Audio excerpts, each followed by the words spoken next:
church. bí èwo ṣé bí èpè àbí àfọ̀ṣẹ bí èwo ìwà olóda tí Jésù wù náà ń fẹ́ mọ̀.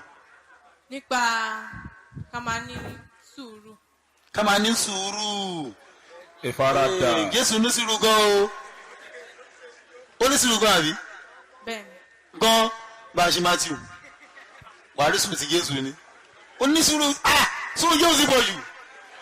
mo fẹ́ kí n dàbí Jésù nínú ìwà pẹ̀lẹ́ kò sẹ́ni tó gbọ́rọ̀ bínú lẹ́nu rẹ̀ lẹ́kọ̀ọ́ rí. ṣé bẹ́ẹ̀ ló ṣe rí wọ́n ní wàá Jésù tuntun bá jẹ́ pé kì í bínú. oníwà pẹ̀lẹ́. Matthew 23 verse 17 Jésù ó ń ṣe kíní kan ìpè ní ó fẹ́ fi wà jọ ìwà kẹ̀ ṣé tí báwù kọ́ lẹ̀ yìí tí báwù kọ́ lẹ̀ ó yá ẹ máa gbọ́. fools and blind ones. fún àwọn náà ń pè ní fools kí ló ń pè ní fools ní ìgbésẹ̀ náà. àwọn aṣiwèrè. ṣé ó dájú ìyàn sọ bẹ́ẹ̀ fún ọmọ làkejì ẹ̀ ẹni tó níwà tútù kò ẹ̀yà ṣí èrè yìí ṣó dà bẹ́ẹ̀. Jésù yóò sọ bẹ́ẹ̀ o Jésù yóò sọ bẹ́ẹ̀ o ó lẹ́yìn àṣì èrè afọ́jú yìí ṣé wà pẹ̀lẹ́ nìyẹn. ẹ̀yin aṣiwèrè. ṣé tó bá sọ bẹ́ẹ̀ sí wọn nígbà etí ẹ̀ pa pé mo fi jọ Jésù ni. ẹ̀yin aṣiwèrè. àbí ẹ̀yin afọ́jú. ẹ̀yin afọ́jú aláìmọ̀ye. Jésù ṣé wà tútù nìyẹn. bí a dábàá. ẹ̀yà adágẹ́. ìwà tútù kan àmọ́ nǹkan sóde. wáyé tó pè ọ́ láṣìwèrè.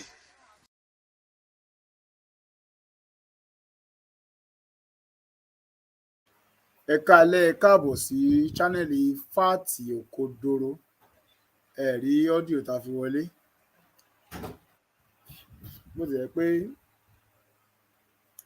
a ti sọ̀rọ̀ nípa ẹ̀ tẹ́lẹ̀ ẹ rí Ọlọ́run yóò ràn wá lọ́wọ́ ìwọ tó jẹ́ kìrìsìtẹ́nì tó wà ń bẹ̀ yẹn tí wọ́n sì ń sọ kótíkòtí kálakàla nípa ìgbàgbọ́ tí a gbà tá a gbé dání tá a wá ń wòran tá a wá ní ká dákẹ́ ká má sọ̀rọ̀ níbo ló fẹ́ kó padà parí sí. ìdí táwa tọ́lọ́run ṣe gbé wa kalẹ̀ náà ni láti máa fètì sí àwọn nǹkan tí àwọn ènìyàn kan tán kóra wọn jọ pọ̀ láti parọ́ mọ́ Bíbélì láti sọ̀rọ̀ àlùfàǹṣá ẹ gbọ́ nǹkan tó arákùnrin yẹn sọ nínú àwọn ọ́díò yìí bó ti jẹ́ pé a ti rẹ̀spọ́ǹdì sí ẹ gbọ́ ìsọkúsọ tí wọ́n ń sọ ẹ gbọ́ àwọn àrà àlùfàǹṣá tí wọ́n ń sọ Jésù ó purọ́ Jésù ó ṣe gbọ́ ṣàwọ̀ àwọn nǹkan wọ̀nyí ó jẹ́ àwọn ọ̀rọ̀ tó yẹ ká má gbójú fò ọ̀rọ̀ tó yẹ ká kíyèsí ni Ọlọ́run yóò ràn wá lọ́wọ́ bóyá bí nǹkan tá a fẹ́ ṣe lálẹ́ ẹ̀kọ́ nìyẹn ohun tá a fẹ́ gbéyẹ̀wò lálẹ́ yìí ni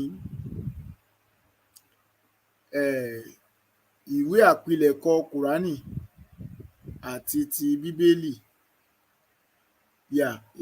àgbéyẹ̀wò méjèèjì èwo ló wà preserved èwo ló jójúlówó èwo ni ó ní kìmí èwo ní mo bí fẹ́ gbé Yorùbá yẹn kalẹ̀ Bras Amade káàbọ̀ sórí ètò ẹ̀kẹ́ àwọn aráalé. FSB ṣé ń gbọ́ mi. kétékété. ok ẹ kú àsìkò yìí mo kí ẹ kúṣẹ́ takuntakun mo kí gbogbo àwọn aráalé àwọn tó ti wà pẹ̀lú àtàwọn tó máa já wà létà àtàwọn tó ti wà lórí ètò náà God be with you all ẹ ṣé. arákùnrin tí md ẹ̀ka alẹ́ kí àwọn aráalé.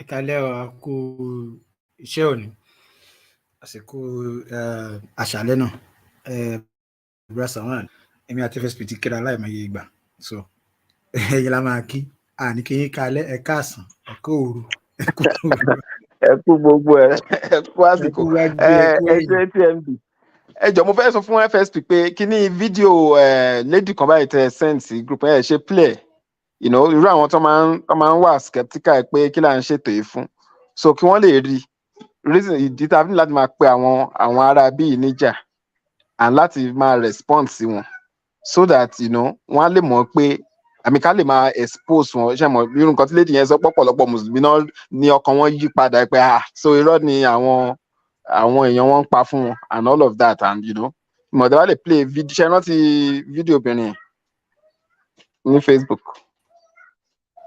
bẹ́ẹ̀ni. FSP.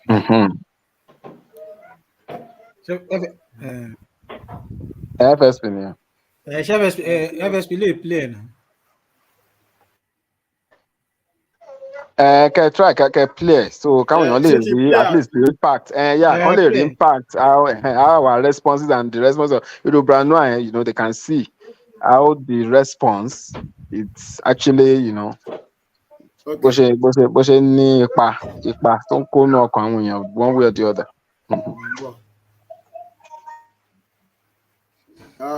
A kó ètò àná arákùnrin yìí ẹ sì kú ìpamọ́ra ẹ kú ìfaradà. Àgbàtà dédé rí pé ẹ̀yin náà lọ ẹ̀dẹ̀ ní nẹ́tọ̀ọ̀kì náà. Arákùnrin irọ́ kúnnu láìvẹ̀. No, TMD kò ń ṣò nìkan mọ̀ pé irọ́ àti Islam is like 5 and 6 lè separate wọn. Torí some of them because I think they are getting embarrassed by what is actually in their sources, so not ní láti máa parọ́ kò tí ní láti máa fi tàn àwọn ará àtàjẹ but bẹ́ẹ̀ nìkan ṣe sọ ó ní láàrin ara wọn tó ń nímọ̀ wọ́n máa ń sọ kinní yẹn pọ́n mọ̀ pé àwọn nǹkan tí wọ́n kọ tòótọ́ ló wà nínú ìwé wọn yẹn and it's true but wọ́n bá ti wá síta wọ́n ní láti wá pa irọ́. ṣe ní kankan wà tí mo observe mo dẹ̀ máa show ẹ̀ lálẹ́ yìí tí àyè bá gbà wá bóyá ká tó parí program. Gbogbo ibi tí a ti ní àwọn sources mùsùlùmí wọ́n ti bẹ̀rẹ̀ sí kíwọ́ bọ̀ wọ́n ti change ẹ̀ màá prove ẹ̀ láṣálẹ̀ fún gbogbo àwọn èèyàn wípé Muslims are changing their sources. Iye ìgbà tán fi alter sources wọn gbogbo ìgbà tá la máa rí tí àwọn èèyàn bá sọ pé ó yá àwọn fẹ́ rí sunna.com iye ìgbà tó kíwọ́ bọ̀ source wọn a lè padà sí first stage ìgbà tí wọ́n bẹ̀rẹ̀ sunna.com tí wọ́n tiẹ̀ tí upgrade level yẹn sources wọn lójú ní oṣù kan ó dàbí pé kíkí wọ́n bọ àwọn sources wọn yẹn lójú ó bẹ̀rẹ̀ níbi 2012 after 9/11 tí àwọn èèyàn lo Islamic sources láti counter wọn gan then ó wà the gravity of changes nínú àwọn sources wọn yẹn ó wá common nígbà tá a wọ 1999-2000 ìgbà tá a máa fi wọ 2012 13 14 títí wọ time yìí àwọn èèyàn tó ń counter Islam ti pọ̀ gan irú àwọn David Wood àwọn kìíní so èrò ti pọ̀ tí wọ́n ń counter kìíní so wọ́n tẹ bá rí volume of change tí wọ́n make lórí àwọn sources wọn kì í ṣe so tó bá ti gbọ́ pé ẹ ti dárúkọ àwọn sources kan tó bá ti wà embarrassing they will go there àti kàkan rí lórí bí ìná tó yẹ pa ń kà lọ instead kó sọ nǹkan kan mi bíi yàgbà tó fẹ́ sọ̀rọ̀ nípa sex ó sọ̀rọ̀ nípa heat also I could remember we were reading something on the sunna.com so the picture sources want to change so those are the kind of challenges Christians will face ó dẹ̀ dàbí ìgbà kan mo dẹ̀ fẹ́ archive odidi sunna.com yẹn kúrò lórí kíní as offline but internet ò jẹ́. àwọn evidences ẹ̀ ní láti máa store ẹ̀ òkà mi and kẹ́ ẹ máa share ká lè máa keep ẹ̀ and also send them only the one go viral. The way Muslim sources are, we can do auditing of their website. We can audit their website. Send it so that ká lè bẹ̀rẹ̀ sí ní send it to go out to go viral. Àwọn preservation wọn tí yẹn pariwo ni wọ́n kàn máa parọ́ lanu bá irọ́ ni denying the sources. Àwọn kan jà gidi ní pé àwọn àdìtì yẹn wọ́n ti ẹ̀ fẹ́ that àdìtì ló in fact nǹkan tẹ́ni ẹ̀ sọ ó ní pé àdìtì ló embarrass Muhammad ipò òun ló ń bú Muhammad ló ń pè pedophile ló ń pè ní ló ń pè ní. Really bí ṣe àfíjọ kan ó ní Muhammad tó wà nínú Quran ó ní èèyàn dáadáa ni wọ́n nílò tó wà nínú àdìtì yẹn olórí burúkú ó list oríṣiríṣi kan pa ẹ̀. Ẹ mọ nǹkan tá a máa ṣe ń jọ kan arákùnrin TMD máa ṣe program kanjọ kan inú mi adẹ́rùn tí múrílìkì bá lè wá Muhammad inú Quran àti Muhammad inú hadith á wá gbé wọn sí ẹgbẹ́ ara wọn tó bá lè wọ́n dà pa àtijọ́ sọ́njọ́ kan rí àbí so bí a ṣe àbá àti ẹ̀ṣẹ̀ mìíràn tó dà pé ó ti wá ní ẹ̀ṣẹ̀ mìíràn ti pé ẹ̀ṣẹ̀ náà ta ní kó sọ fún wa tí ò rí nǹkan kan sọ. Kò rí nǹkan kan sọ nípa that's true. Kò rí nǹkan kan sọ nípa ẹ jẹ́ ká play fídíò yìí torí ọjọ́ ń lọ. Wọ́n ń tàn wá jẹ ni. Àwọn àfáà wa ń gbàkúgbà fún wa ni. Àwọn àfáà wa ti mọ̀ pé àmọ̀ tún mọ̀ Kùránì àgbọ̀ Lárúbáwá àmọ́ bá ṣe tó. ṣé voice yẹn ń jáde? Ó ń jáde. Kétékété ẹ tún padà sẹ́yìn ẹjọ́. Ó lọ́mọ mùsùlùmí sọ jáde. Wọ́n ń tàn wá jẹ ni. Àwọn àfáà wa ń gbàkúgbà fún wa ni. Àwọn àfáà wa ti mọ̀ pé àmọ̀ tún mọ̀ Kùránì àgbọ̀ Lárúbáwá àmọ́ bá ṣe tó àdìtì fúnra wa. Wọ́n fi ń tútùkú fún wa ni. Ó lọ́mọ mùsùlùmí sọ jáde lẹ́nu lórí péèjì Pastor Noah ní TikTok. Pásítọ̀ tó lọ dìídì lọ study Quran lọ́nà òdì tó wà ń mú Quran tó lọ study tó wà ń lo against àwa mùsùlùmí tó ń lo against Islam. Pásítọ̀ yìí ní kò sí ti ń jẹ́ Allah táwa máa ń pọ́n pé òòṣà ní ń jẹ́ bẹ́ẹ̀ ó lóòṣà òòṣà àgbà sí ni tó fi jẹ́ pé irun tí mùsùlùmí báyẹn kó kí láàárọ̀ tó bá kí lọ́sàn kò ní wọlé ó lóòṣà ó ní ṣe pẹ̀lú symbol tí mùsùlùmí ń lò pé òṣùpá tó kọ́ọ̀vù àti ìràwọ̀ tó wà láàrin rẹ̀ ó ní ló jẹ́ pé tá a bá ti róṣù a lè gbà àwẹ̀ bàbá tún róṣù àtún lè jọ̀wọ́ àwẹ̀ lẹ̀ ó twist kódà ó condemn Muhammad sallallahu alaihi wasallam ó condemn Allah tó sọ pé òòṣà ní lẹ́nu òun náà ó condemn Quran gbogbo ohun tó jọ mọ́ Ìsìlámù pátá ló condemn ó ní kódà kò sí ti ń jẹ́ ẹ̀sìn tó jọ bẹ́ẹ̀ ju ẹ̀sìn òṣèṣe lọ pé ṣẹ̀ṣe ni ṣé wá ní gbogbo ọ̀rọ̀ wọn ò dùn mí bó ṣe rojọ́ tó kò dùn mí ẹ̀tàn pé ìgbà ìyọ̀rẹ́ ayé ń dé lọ náà nù àmọ́ ìwà lọ́wọ́ àwọn ọmọ mùsùlùmí ń bẹ àwọn ọmọ tá ẹ̀kọ́ ń kéwú àwọn tẹ̀ ẹ̀jọ́ kọ́ ń kéwú ẹ lọ́wọ́ tán kọ́ bẹ̀ wọ́n náà ti mọ̀ pé àgbọ̀ Lárúbáwá ni ló jẹ́ ká mọ̀ gbàgbàkúgbà fún wa ó yé wọn náà kódà ìkan sọ débi pé ó lóun ti rò pé kí ló dé pé òun wò lànà àwọn ẹlẹ́sìn mi òun wò sí làṣẹ sí tiwa pé kí ló ṣẹlẹ̀ àwa la aládìí àwa la ní kinní kan pé wọ́n tún wá mọ̀ tú bíi pé bóyá àwọn àtọ́nàjọ sèmi tiẹ̀ lọ́wọ́ táwọn ọmọ ń kọ síbẹ̀ ṣé làwọn ọmọ mùsùlùmí fún wa láwọn ń fẹnu kọ kódà ìkan sọ pé alhamdulilayi àbí ó ní thank God tó yẹ pé ní east wá sí i ó ní I'm living Islam tonight kálukú ṣe kọ kọ́mẹ̀ntì ẹ̀ lọ nìyẹn níwàá fi padà sórí ọ̀rọ̀ tí mo ti sọ lọ́jọ́ tó ti lọ tipẹ́tipẹ́ pé fáàrí fún ní kọ́bùlà ń tàbùdù ní fọmọlámi yàrá fún ní wàkẹ́fà yàbùdù ní sẹ́ẹ̀mọ̀ dí ó dàbí ẹni tó fẹ́ lọ kọ́ sí ṣiṣẹ́ kan lọ ní oníṣẹ́ ọwọ́ kan lọ́wọ́ ṣiṣẹ́ ọlọ́lọ́ bí télọ̀ ló ń ṣe wọ́n tún wá propose iṣẹ́ mi sí ọ pé ó ṣe kúkú máa ṣe furniture nígbà tí n ti ń ṣe lọ́wọ́ náà tí ọ̀dà lójú tẹ́lẹ̀ yóò tún gbà á n tó gbé lọ́wọ́ tẹ́lẹ̀ kò dá lójú bó bá fi mí lọ yóò gbà á lẹ́fì lọ́mọ mùsùlùmí tẹ́ pé ní ìṣòro kékeré báyìí lọ́lọ́run ó fi kàn ìṣòro tíntín báyìí lọ́lọ́run tí ò tó kankan ní ìṣòro tẹ́ pé àwọn tí tán síwájú ẹ̀sìn tán ń là kọjá wọ́n sì gbẹ̀sí mi síwájú ó sì tẹ̀wọ́ gbà á nígbà tó gbé dání ọ̀dá lójú fáàrùfù ní tá a fà wá kọ́kọ́ máa ń gbà fún alẹ́ òun wá ọlọ́run ọba rẹ síwájú kó tó máa sìn torí tó bá mọ ọlọ́run ọba rẹ bó ló ṣe fẹ́ sìn ẹ lọ wo kọ́mẹ̀ntì àwọn ọmọ mùsùlùmí lórí ẹ wọ ọ̀nlá ẹ lọ sí TikTok kẹ ẹ lọ sí ẹ máa rí fídíò ẹ ó wà everywhere ó tó bíi 4 tó post báyìí ẹ lọ wo kọ́mẹ̀ntì àwọn mùsùlùmí ló kọ́mẹ̀ntì jù Christian mi gan kọ́mẹ̀ntì pé rubbish lè lè sọ bó láwọn àwọn mùsùlùmí Quran ló fi ń preach ló ń condemn Quran ṣùgbọ́n kọ́mẹ̀ntì wọn àwọn àfa wa ní ìdílé kan ni wọ́n ìgbàgbà náà gbà fún wa wọ́n ti mọ̀ pé àgbọ̀ Lárúbáwá náà wọ́n á tún tùkùtù fún wa bó ṣe jẹ́ ẹ̀nu náà ní Bible is in English àwọn pípẹ́ káwọn kú jẹ́ Christian tó ti yé báyìí Ọlọ́run fún yín àdírẹ́sì o káfáì tó balẹ̀ jẹ́ jìnnà sàlámù àlékún. tó dìbéètì arákùnrin Noah àti Adégúnwà ní fídíò tí obìnrin yìí ń kọ́mẹ̀ntì lé lórí nítorí àkókò wa mi ìbá mú báwo ni mo láti ká ti mú arákùnrin ní Yahoo saves mo ń wò pé irọ́ ìkọ̀kan wà tó ń gún mi lẹ́mi torí àná yẹn bí ìsólà iná mi lọ laptop mi kú iná kú èmi náà mi wà òkè so ni mo ṣe opt out lánàá so mo sì dúpẹ́ pọ́lọ́run ràn yín lọ́wọ́ láti continue mo kí yẹn kúṣẹ́ takuntakun ní tó dùn mí ni pé irọ́ tó pa lánàá yẹn pé apps kì í ṣe aládìítì inú mi bá dùn ká kọ́ mu láti àbí kílẹ̀ rù bí àtẹ̀bádẹ wo bẹ́tà ẹ mú láti rẹ̀ ẹ mú láti rẹ̀ ẹ jẹ́ ká wo ojú screen wa ó dùn mí tí arákùnrin Lánre tí wọ́n deny ìwé wọn ní gbogbo ayé this is Islamic book kì í ṣe Christian book rẹ o ìwọ̀n bí a ó tóbi tó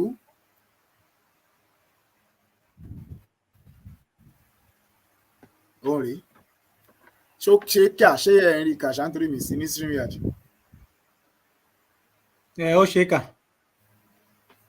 ẹ̀gbọ́n wọ́n sọ fún yín pé bó ṣe pé debate tẹ́ ṣe lánàá it's not about authorship ẹ̀ dẹ̀ ń sọ ẹ̀ ń tẹnu mọ́ mo ti láìkì sùúrù yín, mo ti rò pé gbogbo rẹ̀ ó fọ́pọ̀ lánàá ṣùgbọ́n mo dúpẹ́ lọ́wọ́ Ọlọ́run fún yín ní sùúrù dáadáa lánàá yẹn bíi tèmi báyìí. Yeah. Ẹ tún sọ fún pé kì í ṣe authorship but manuscript evidence la fẹ́ sọ̀rọ̀ nípa ẹ̀, báwo ni ó ṣe wà preserved sí, kí ni ẹ̀rí tó wà ń bẹ̀. Ṣùgbọ́n orin tó ṣàtọ́nà mo wá láìkì ìbéèrè tí arákùnrin Samadi béèrè lọ́wọ́ ẹ̀ ó náà ni wọ́n á ní pé ṣó mọ̀ pé halves wọ́n tẹ̀ bí pé oríṣiríṣi version of Quran ní recitation ṣe mọ̀ pé ìgbà tá à ń lọ ọ̀rọ̀ lọ́rùn ni recitation ni o version ni o ṣe bó didi Quran náà ni, so tó bá we go by his calling it, ká lọ pẹ̀lú bọ́n ṣe ń pè é recitation mushafs fine. Halves tó ṣe ẹgbàá wa Quran tí wọ́n ń kà 1924 yìí tí wọ́n print ní Cairo edition 1924 ẹgbọ́n tó sọ nípa halves Islamic website rẹ̀ kì í ṣe Christian website. Wọ́n wá bi ẹ́ pé ṣó mọ̀ pé halves yẹn onírọ́ ni òpùrọ́ ni, ó ní kò sí tó ń jẹ́ bẹ́ẹ̀. Ẹ wo nǹkan tó ń sọ nípa halves báyìí. Halves, the transmitter of the Quran, according to the Sunnah, is a liar, untrustworthy, abandoned hadith, and a thief.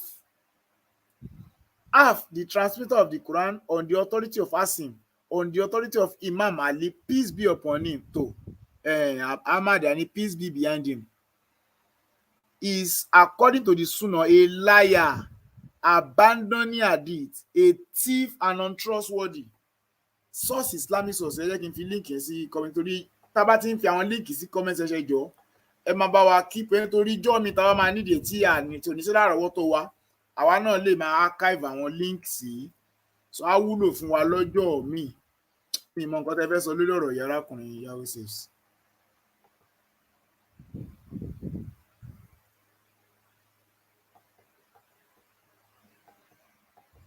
Ṣé wà ń bẹ̀? Yes, mo wà ń bí ẹ má bínú mo ti ń sọ̀rọ̀ lọ sí abẹ́ sábẹ́ mut. Now ìkíní pẹ́yẹ sọ yẹn gẹ́lẹ́ òun ni ó wáyé. Ó dà pé ẹyọ kan kọ́ ni àwọn tí wọ́n complain wípé halves jẹ́ òpùrọ́ tàbí olè. So mi ò mọ ẹnìkan máa sọ wọ́n máa sọ wípé ṣèbí àdìtì ẹ̀ ni wọ́n reject ẹ̀ kì í ṣe Quran. Báwo lẹ ṣe mọ̀ wípé nǹkan tí ó narrate ó correct? Why tí Saudi àbí Egyptian government tí wọ́n base ẹ̀ lórí halves nìkan, why tí wọ́n lo àwọn tí wọ́n ń ka ẹ̀mí? Because tó bá tiẹ̀ bá wà authentic tẹ́ẹ̀dẹ̀ ti pè lónírọ́ ní fún àwọn nǹkan kan, then kí ni tendency wípé kì í ṣe onírọ́ nǹkan tó kà fún irọ́ ni? Àti wípé ǹjẹ́ halves ń gan ṣé a lè trace halves lọ padà sí ọ̀dọ̀ Uthman? Kò sí evidence kankan, kò sí ohun kankan tí wọ́n lè fi hàn. In fact, I will show some scholar tonight. James Smith ti ó ti fi hàn rí, màá dẹ̀ share screen láti fi hàn later tá bá ti dé orí ẹ̀. Then gbogbo àwọn manuscript wọn irọ́ ni, so kò sí ẹni tán fẹ́ trace halves padà sí. Halves kan lè dédé jáde jọ́ kó máa sọ pé according to bóun ọ̀làlẹ̀ ṣe ń kà lánàá lójú screen, according to wọ́n máa ti ẹ̀ ń bú Bible wọn ní Bible according to John, according to Mark, ó ti ẹ̀ bá wa confam lánàá wípé Quran náà o according to tiwọn gẹ̀lẹ́ ni ó pọ̀ burúkú. Ibi Bible ti wá yìí ṣe elérò púpọ̀, kì í ṣe pé èrò kan ló gbà á ló dẹ̀ bẹ̀ sí í sọ fúnra wọn bí Chinese whisper game tó jẹ́ pé tẹ bá sọ ABC fún percent 2 tí percent 2 bá máa sọ fún percent 3 tí percent 3 bá máa fi sọ dórí percent 5 ó ti bẹ̀rẹ̀ sí ní change. So bó ṣe máa wá trace ẹ̀ padà fúnra wọn, we don't have evidence for that. Even if they want to prove that, kán wá lọ wá manuscript memory àwọn yẹn kán lọ wá àwọn tó yẹ pọ́n ti kú lójú ogun tán. They also ọ̀kan lánàá wípé ó ń kà lójú screen pé Ibn Masud what is it called? Ó contact àwọn èèyàn kan. Àwọn wo ni tó contact àwọn 4 yẹn? Kò mention orúkọ wọn náà. Ó lè contact àwọn tí wọ́n táwọn náà ṣe recitation ládùúgbò. Ṣùgbọ́n àwọn mẹ́rin wáyé táwọn mẹ́rin yẹn lọ bínú kọ codex tiwọn tó dẹ̀ jẹ́ pé later on Uthman tó bá jẹ́ pé lóòótọ́ ló consult wọn tó dẹ̀ kọ tiwọn jáde. Wáyé tí Uthman láti bọ́ọ̀nù gbogbo ẹ̀. Àná tó fọ́nì jù ni pé chapter àwọn yàtọ̀ síra, chapter àwọn yàrá ẹlòmíì 116 chapter ẹlòmíì 114 ẹlòmíì 112 ẹlòmíì 110 chapters èwo ni ká wá gbàgbọ́ mélòó ni Quran eléyìí tó wá burú jù ni pé Quran tán lò lọ́wọ́lọ́wọ́ báyìí 6,000 verses ni àbí according to their sources we have 17,000 sources of verses of the Quran ibo ni 17,000 yòókù àbí kí ló ti ń porúkọ ẹ̀ tá bá yọ 6,000 kúrò ní 17,000 kí ló kù ibo ni yòókù wà ibo ni wọ́n gbogbo wọn kọrí sí. So they have a lot of questions to answer, and we will still continue to push it until we educate them. Over 11,000, more than yes, half. thank you. More than half of the current one ni wọ́n rí mọ́. Kan ti porúkọ bọ̀bọ̀ yìí tó jẹ́ Liberian yìí tó jẹ́ historian náà ní speakers corner tó máa ń sábà bá wọn ṣe debate. He confirmed it that lóòótọ́ ni. I can share the video if you want me to share it so that people can see that these people know that they have problem with their sources, yet you are criticizing Christian sources that you don't even have a knowledge of it. So half o lè ní òpùrọ́ ni ó máa ń jíwèé oníwèé kìdí ẹ̀ńdà padà ó máa ń plagiarize. So téèyàn bá lè plagiarize ó lè jíwèé oníwèé kí ni nǹkan tó ń ṣe tó ń fi ṣe pọ́tọ̀ kí ni tendency pé Quran tán kà ládé òní tó jẹ́ half yẹn kì í ṣe ìwé oníwèé tó jí náà ni a fi rí nǹkan tí ó wà ní Quran tó tálì pẹ̀lú nǹkan tó wà nínú Talmud. Ṣé ìṣepò jí Talmud láti kọ verse ẹ rántí ṣé mo mọ nǹkan tí mo ń sọ ṣé ìṣepò jí nínú àwọn Talmud ló fi kọ nǹkan tó wà nínú Quran ṣé ìṣepò jí nínú àwọn Gnostic book ló fi kọ nǹkan tó wà nínú Quran what of tí ó bá jẹ́ pé Muhammad ò sọ dé gbogbo ẹ̀yẹn kọ́ kí láfídẹ̀ ìsàfẹ́ mọ̀ bóyá Muhammad sọ àwọn ọ̀rọ̀ yẹn so ohun tó fi lè mú wọn sọ pé ó máa ń jíwèé oníwèé kì í ṣe tẹ́ndẹ̀sì wípé ó jíwèé ẹ rántí pé Quran àti hadith ẹgbẹ́ ara náà wà after Quran is hadith so for him to have his hadith and they rejected it then they must reject his Quran as well because ó lè pọ́nbélé ni. kì í ṣàwálà pé bẹ́ẹ̀ o tó o bá fẹ́ pè wá níjà o lè pe ṣọ́ọ̀ṣì yín níjà owó tó wà lójú screen wa Hafs bin Sulaiman al-Assadi Abu Oman on the authority of Al-Kaman bin Makad they left him and Ahmed bin Amba said Yahya said Shuba told me he said Hafs bin Sulaiman took a book from me but he did not return it. He said he used to take people's book and copy them. That is Hafs. Bí àwọn èèyàn Hafs tí ó ṣe ẹ̀gbà wa Quran tí wọ́n ń kà lénìí òun là ń sọ̀rọ̀ ń pa ẹ̀. Ẹ rántí pé Ọláre sọ pé èèyàn ni òun. So òun ló gbà according to ọ̀dọ̀ ẹ̀ ló padà sí òun ní ẹni tó ṣe ẹ̀gbà wa ẹ̀. So òun ni wọ́n ń kà lénìí. Wọ́n ní òpùrọ́ ni. Wọ́n ní olè ni. A máa yáwó ìwé kò ní dá padà. So nǹkan kejì tí wọ́n tún sọ lánàá tí mo fẹ́ ká sáré sọ̀rọ̀ lórí ká tó bọ́ sórí the main thing ni pé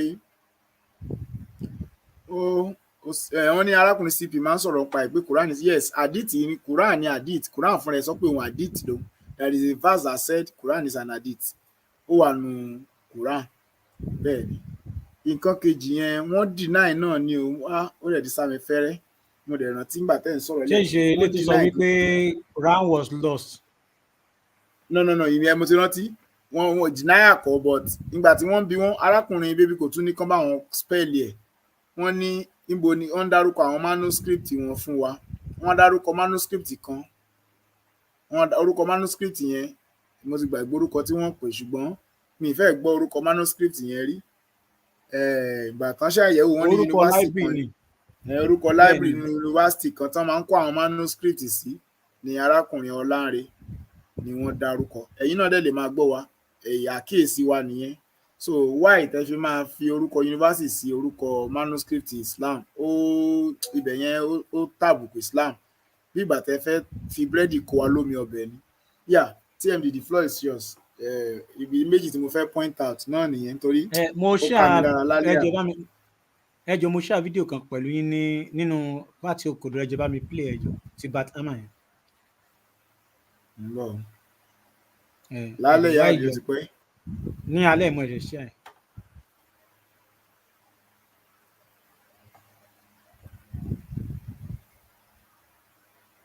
How many manuscripts of the New Testament?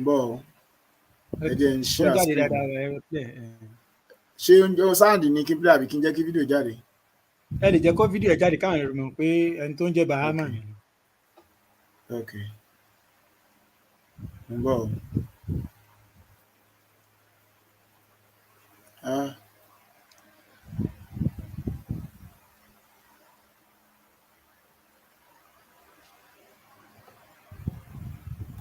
How many manuscripts of the New Testament do we have from the first Christian century? None. From the decades after the books were written, how many do we have? The years afterwards, the decade, none. 0. How many do we have from the early second centuries? We have 1 scrap. It's the size of a credit card. It is the only manuscript we have from the early second century. That's it. How many complete manuscripts do we have from the second and third centuries? 0. Well, if we have 5,500 manuscripts, where are they from? When are they from? Well, 94% of our surviving manuscripts come from the 9th century and later. But if you want to know how they were reading it in the year 70, you've got a problem because you don't have manuscripts from that period. Okay, ẹ ṣe FSP. Tí àwọn ará alẹ́ ò bá gbàgbé ní àná, mo state, mo dẹ̀ tún kó ti Bataman gan fúnra lára ẹ̀ àti ọ̀gá ẹ̀ láti ṣàlàyé, ṣé ń gbọ́ mi? À ń gbọ́ yín, ẹ máa sọ̀rọ̀ lọ.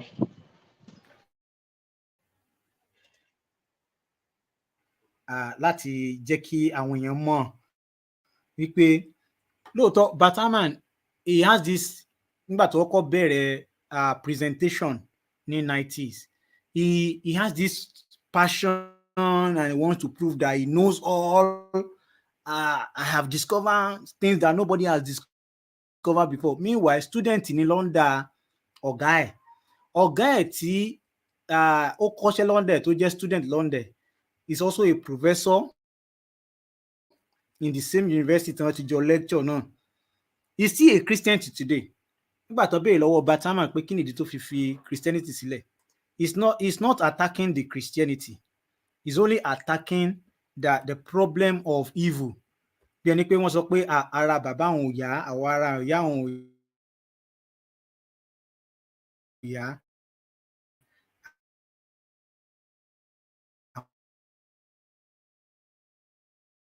Hello?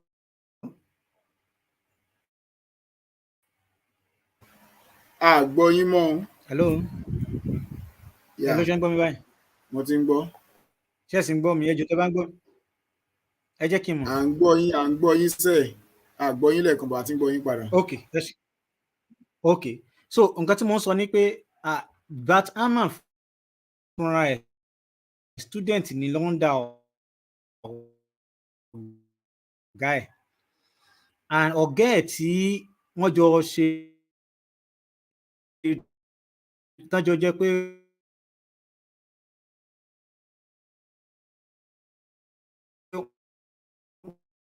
wọ́n jọ jẹ́ lecturer tí wọ́n dẹ̀ jọ jẹ́ professor papọ̀, ṣùgbọ́n tó jẹ́ pé ọ̀gá sí ni. He's still a Christian today.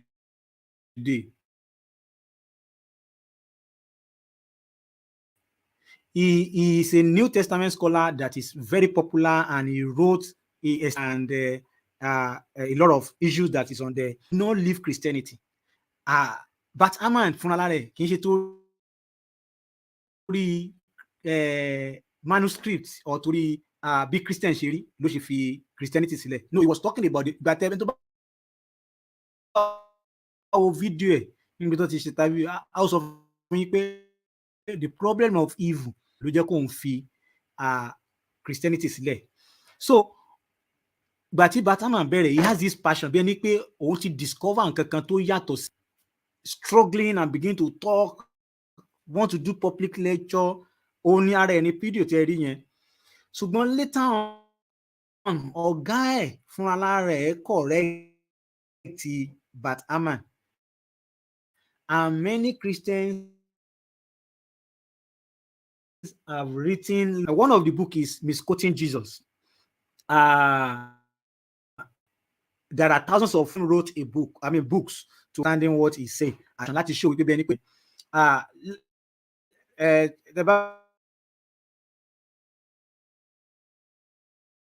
mo á sọ̀rọ̀, òun sọ wípé nẹ́tíwọ̀kì yìí ò dá o. don't have any manuscript. Some of us báyìí kan. Hello. ẹ máa sọ̀rọ̀ lọ́bọ̀ ó ń break. Ìyá.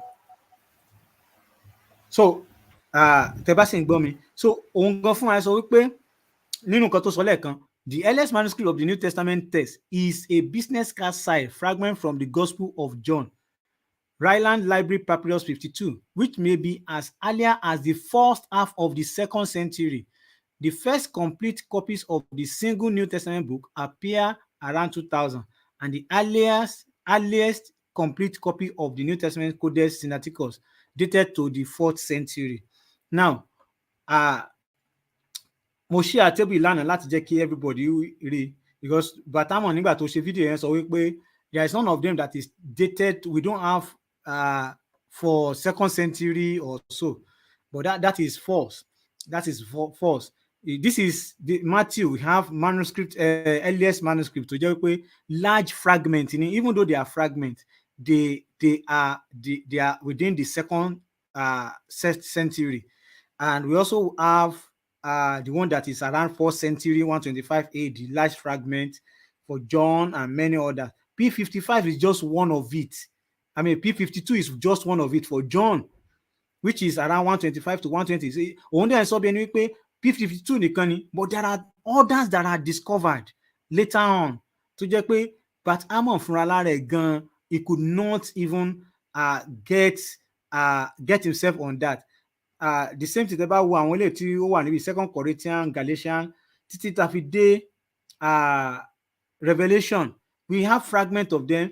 3rd John, we have complete of it, and is dated to 4th century or so. But that is not an issue. Okay, we are talking about original manuscript, which òun gan fúnra rẹ̀ sọ pé original manuscript lòun sọ. That is wọ́n pè ní autograph. Autograph ni nǹkan tó jẹ́ pé ẹni yẹn gangan fúnra lára ẹ̀ kọ sílẹ̀, nǹkan tí Matthew kọ sílẹ̀ fúnra lára ẹ̀ tó fọwọ́ ara ẹ̀ kọ síta náà pè ní autograph. We did not have it. Kí ni ìdí? Mo ṣàlàyé lánàá wípé ìdí ni wípé àwọn material tí wọ́n fi ṣe àmì tí wọ́n fi kọ wọ́n ó yàtọ̀. Ó ní nínú nǹkan tí Batamon fúnra lára ẹ̀ sọ, Metzger and Harman ní 2005 sọ wípé an important issue with the manuscript is preservation. The earliest New Testament manuscripts were written on papyrus made from a reed that grew abundantly in the Nile Delta. This tradition continued as late as the 8th century. So if they continue to write on papyrus until 8th century, why? It is because they are not durable. Wọ́n máa ń bàjẹ́. And adeka lánàá ní ọdún ẹnìkan sọ pé papyrus eventually become brittle and deteriorates with age. The dry climate of Egypt allows some papyrus manuscripts to be partially preserved, but with the exception of P72, no New Testament papyrus manuscript is complete. Many consist only a single fragment page. Why? Because the papyrus eventually become brittle and deteriorate with ages. Then the same thing in 2005 yẹn on page 3 to 10, Batamon àti ọ̀gá ẹ̀ sọ wípé ní inú ìwé wọn pè ní the text of the New Testament, its transmission, corruption and restoration. So actually they restore the original manuscript by copying it. Tó náà pè ní preservation, tó máa ní wọ́n preserve kan, tẹ́ ẹ̀ bá fẹ́ kó bàjẹ́, ẹ máa preserve either the original one or you transmit it to another thing. Tẹ́ ẹ̀ bá fẹ́ kó tó ẹ pé ẹ mọ̀ pé kíni kò lè pẹ́ títí, you can transfer it to something else that can at least preserve that thing. But in the case of message téèyàn sọ, ẹ jẹ́ kí n fi lè ṣe àpẹẹrẹ. This is the best example I can use. Láyé àtijọ́ a máa ń lo cassette fún video tape la máa ń lò láyé àtijọ́. Ìgbà tó yá CD wá, ìgbà tí CD wá, àwọn tán ní tape ń gbà yẹn, they try to transfer their àwọn tó ṣe wedding tán ṣe burial àti wọ́n fẹ́ kí memory yẹn parẹ́, wọ́n láti transfer ẹ̀ àti mo bá sì dọ́dọ̀ àwọn kan wọ́n ní àwọn machine yẹn tó máa fi ṣe transfer àwọn old record, even àwọn plates ayé àtijọ́, àwọn old plate tó máa ń changer láyé àtijọ́, aláwọn tán transfer orin yẹn tán fẹ́ jẹ́ kó dìbàjẹ́ gbogbo orin àwọn òbí tó wà lórí changer lórí plate láyé àtijọ́ ṣe bí wọ́n transfer ẹ̀ ní ṣe bí wọ́n transfer sórí àwọn nǹkan tó máa jẹ́ kí tán pè ní cassette nígbà tí cassette dé tape cassette ìgbà tó dẹ̀ yà tó di wípé evolution wáyé tó di pé we have to move on from that stage tí CD dé wọ́n transfer sórí CD ìgbà tó yà tó di pé kíní yìí o kò make sense mọ́ wọ́n transfer sórí what is it called removable drive láyé òde òní people don't use all those things again mi ò rántí ijọ́ tí mo lo DVD inú ilé mi ò rántí ijọ́ tí mo lo gbogbo wa lónìí how many of us ló ní DVD inú ilé mọ́ I have a what is it called a deck inside my house mi ò rántí ijọ́ tí mo tàn last because Netflix kí wọ́n ti porúkọ ẹ̀ ó ti gba gbogbo ẹ̀ gan ibo náà ti di gbogbo nǹkan yẹn tá a bá fẹ́ gbọ́ orin 1960s 1970s lónìí we can actually go onto internet. We will be able to listen to them. How did they do it? They transfer those records. Preservation of records. That's just it. So, káwa ní pé àwa fẹ́ wá play ti ayé àtijọ́ yẹn tí n bá wọnú ilé dáàdì mi ò tẹ̀lé rí kankan mọ́. Èmi gan fúnra mi mo kán gbogbo àfi ń ṣe àrò. A máa fi ń jù síra wa. Ká kán gbogbo ẹ̀dá. Torí pé kò wúlò mọ́. So, but how do we now prove that lóòótọ́ ni àwọn manuscript tí a jẹ́ copy yìí wípé lóòótọ́ sí pé these are the fragments of this New Testament text. So gbogbo kíní yìí kò rojú fún Christianity. It is very simple. Again, bóyá kí n lọ sí one scholar more. He said this one sọ wípé Alland 1995 sọ wípé ní page 77 nínú ìwé ẹ̀ tó sọ wípé an introduction to critical edition and to the theory and practice of modern textual criticism translated by Enron. So second edition of it, and to have download the online. Even I'm going to download the book and read properly. He said it wasn't until the 12th century that paper made from cotton or plant fiber began to gain popularity in the biblical manuscript. So about the printing press in the papers, the first paper was made in China, and but the Chinese make a paper. The people in the what is it called? Europe begin to work on how to work on printing press. They made printing press and they started importing paper and begin to transfer most of the texts that were handwritten onto paper. Thank God for King James. God bless his memory. We cannot pray for the dead, but we can pray for what he has left behind. God bless King James and many other people that have worked hard to ensure that the Bible is translated by printing it out in England. So all these things, it was invented by Christianity. Christianity made things possible. That's just the fact. So the earliest manuscript okay, let's see what Bahraman said. The earliest manuscript of a New Testament text is a business card, but he said the first complete copies of single New Testament book appear around 200. So the complete of it, of the copies, that is still earlier. How many of the ancient, this is the manuscript of Matthew. Aware of torí pé material tó fi ṣe ni koríko ni tí n bá súnmọ́ ìwọ wa máa rí ṣètìrí báyìí tẹ́ bá wo eléyìí níbi tọkọ folio 13 and 14 sí which part of the gospel, which is part of the book of Luke, tẹ́ bá wo ẹ máa rí bí koríko ní etí ẹ̀ káàkiri part 1 lọ ni. This is for John.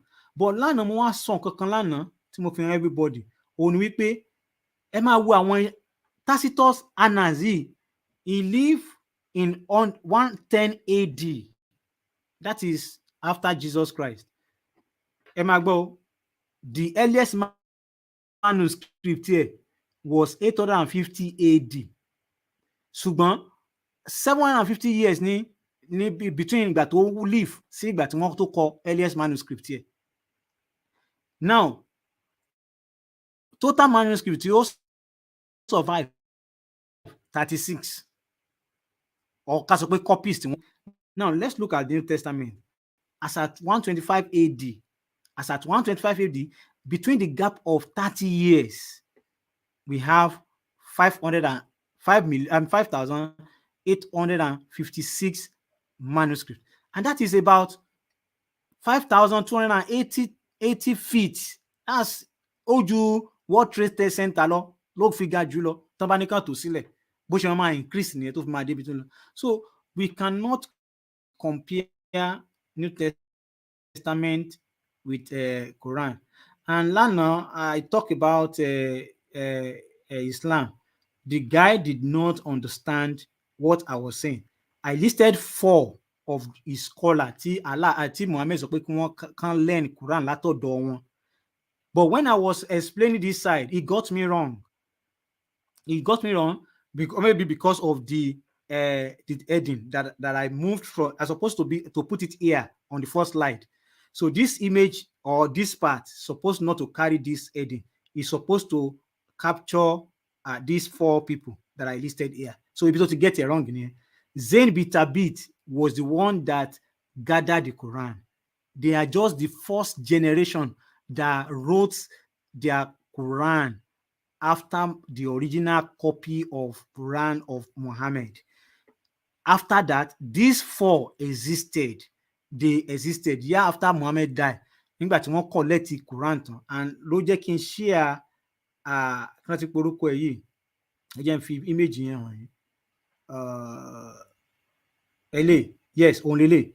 This is their first initial copies of the Quran, and separate text tradition wọn òun lélẹ̀ yìí. Tẹ́ bá wo àwọn tó wà bí ó ti ju 4 lọ. We have Ibn Masud, àwọn náà kọ, òun náà kọ tiẹ̀. Ubay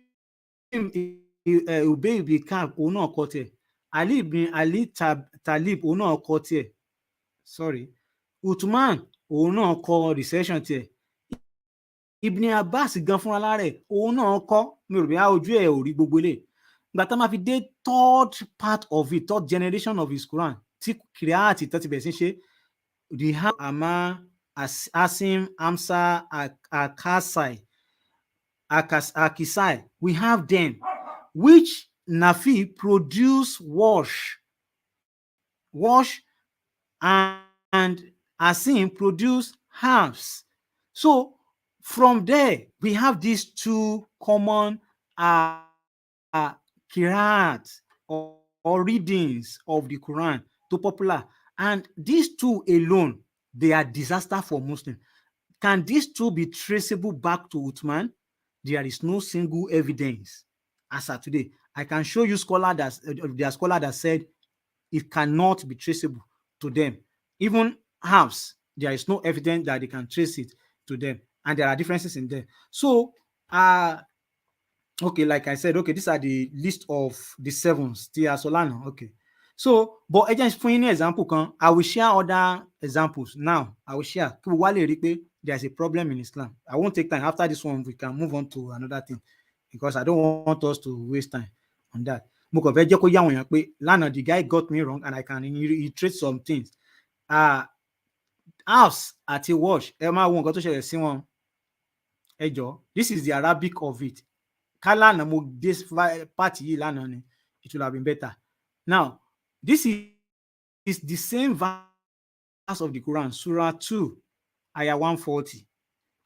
Also, or do you say that Abraham and Ishmael and Isaac and Jacob and the tribes of Israel? Wash, also, do they say that Abraham and Ishmael and Isaac and Jacob, they need your original?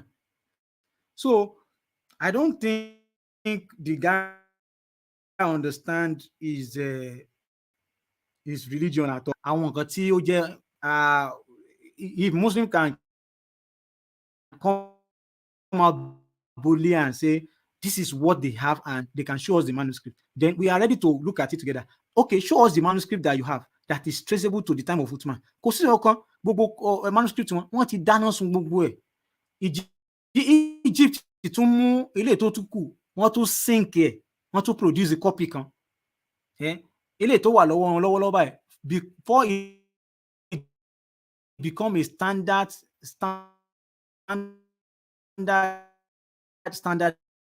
one, it was standardized by what is it called?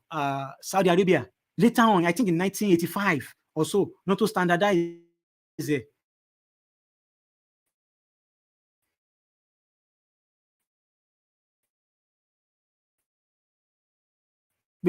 okay, we can approve this, so you have fly apps, and that's why it was used largely. The rest is apps, column, and other stuff. So I think Muslim does not understand what they are saying. Then he doesn't want to listen. Today, Muslim read the Quran in a text that is referred to as the Egyptian edition of 1924. That means the Quran they are reading today is 1924. That is how scholars refer to it. Most Muslims may not have realized that this is the designation for that manuscript. For that text, to Muslim in general, this is just simply the Quran. But this is not the only text of the Quran that is read throughout the world. In North Africa, mostly corresponding to what we read in the rest of the world.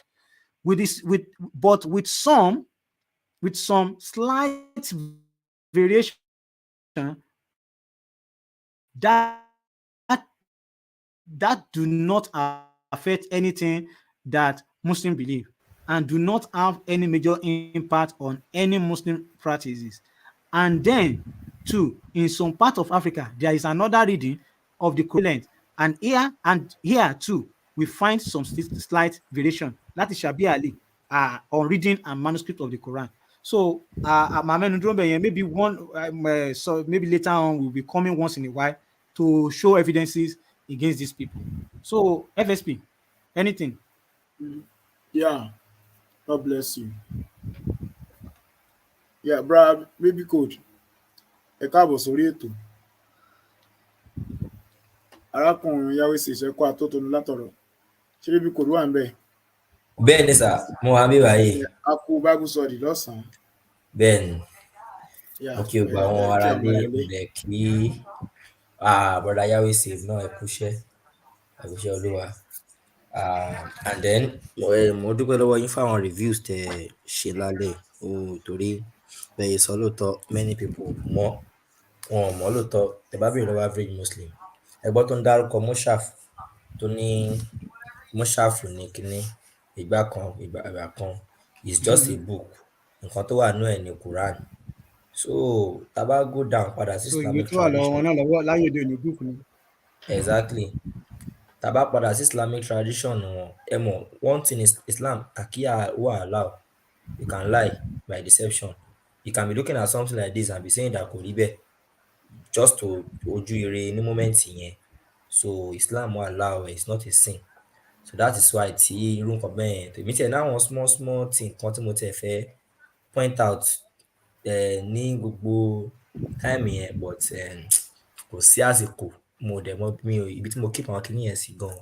If not because àwọn hadith kan wà tó jẹ́ pé hadith and Quran tó jẹ́ pé Allah sọ pé okay ó dà pé mo ti fẹ́ rí inú ẹ̀ tálá tí mo discuss nípa pé ó máa abrogate tó bá course wọn láti abrogate Quran ó máa find another one tó máa fi replace ẹ̀ tó máa better. So the question is tí Allah bá abrogate Quran tó wá fún wọn ní ìmí ó ní if we abrogate or cause you to forget tí Muhammad bá gbàgbé Quran àbí kí àwọn abrogate ẹ̀ wọ́n replace ẹ̀ by another one. Muslim believe pé ní ọ̀run heavenly tablet wà ń bẹ̀. Heavenly tablet yẹn ni Quran tó wà lọ́run tó jẹ́ pé kò sí ṣé jàre. And when we for any verse that we abrogate or cause to be forgotten, the first question, why will you cause people to forget it? Tó bá kí n ṣe pé scope lélẹ̀ because èèyàn yìí ti ẹni tó ń sọ̀rọ̀ bíi ti gbàgbé nǹkankan ó wá fẹ́ lo scope láti sọ pé okay o tó bá jẹ́ àgbàgbé ẹ̀ tàbí kẹ̀ tá bá abrogate ẹ̀ ṣe ti understand bẹ́ẹ̀ ni sí ọ̀nà we bring another which is better than it. Ó mean pé Allah lè fún wa ní nǹkan tí ò dáa initially ó lè fún wọn ní Quran verse tí ò dáa kó wá padà tó fún wọn léyìí tó better than èyí tó fún wọn tẹ́lẹ̀ yẹn. So kò mọ̀ tẹ́lẹ̀ ṣe get all knowing God kò mọ̀ tẹ́lẹ̀ kàn wọ́n pé èyí tí mo kàn fún wọn yìí ẹ jẹ́ kí n pààrọ̀ ẹ ti understand. Problem yẹn ìpàṣípààyọ ẹ̀jẹ̀ ti ṣe jàre. Problem yẹn ọ̀tẹ̀ tó wá tí ń bẹ̀ yẹn ó wá ní similar to it pé a tún máa fún un pé tá a bá replace ẹ̀ pẹ̀lú èyí tó better than a lè fún wọn ní èyí tó similar. Mọ àwọn tó bá ń ṣe irú nǹkan bẹ́ẹ̀ yẹn ni ó kàn dàbí mo rántí ní secondary school nígbà yẹn tó fún wa ní physics ó ní course kan bẹ́ẹ̀ tó ń pè ní wave. Tẹ́ bá wo àwọn ìwé yẹn lọ́tọ̀ọ̀tọ̀ KK àti new school gbogbo wọn yẹn wọ́n ní different definition but definition wọn yẹn náà interpret the same thing. Ká wá sọ wípé èèyàn tó fún wa definition lórí òkìkí wá sọ fún wa pé mi ò rántí bí mo ṣe put ẹ̀ but mo lè fún yín ní nǹkan kan tó yẹ kó ó máa súnmọ́ a fẹ́ súnmọ́ meaning kìíní yẹn. Ṣé ẹ ti understand nísìn? Ó wá ní do you not know that Allah has power over all things? Wisdom wo èmi máa ń béèrè lọ́wọ́ Muslim wisdom wo ni ó fún wa wisdom wo la learn nípa pé Allah lè abrogate or cause to be forgetting.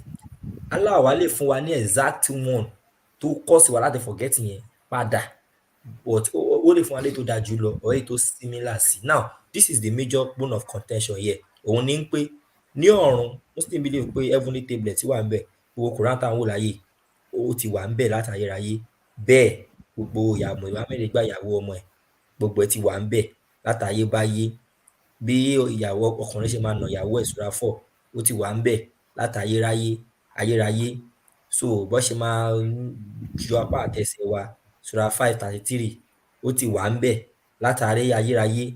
Now èyí tó bá wá kọ̀sẹ̀ láti forget yìí àti abrogate tó wá replace ẹ̀ pẹ̀lú another one yẹn ṣé yẹn náà ti wà ń bẹ̀?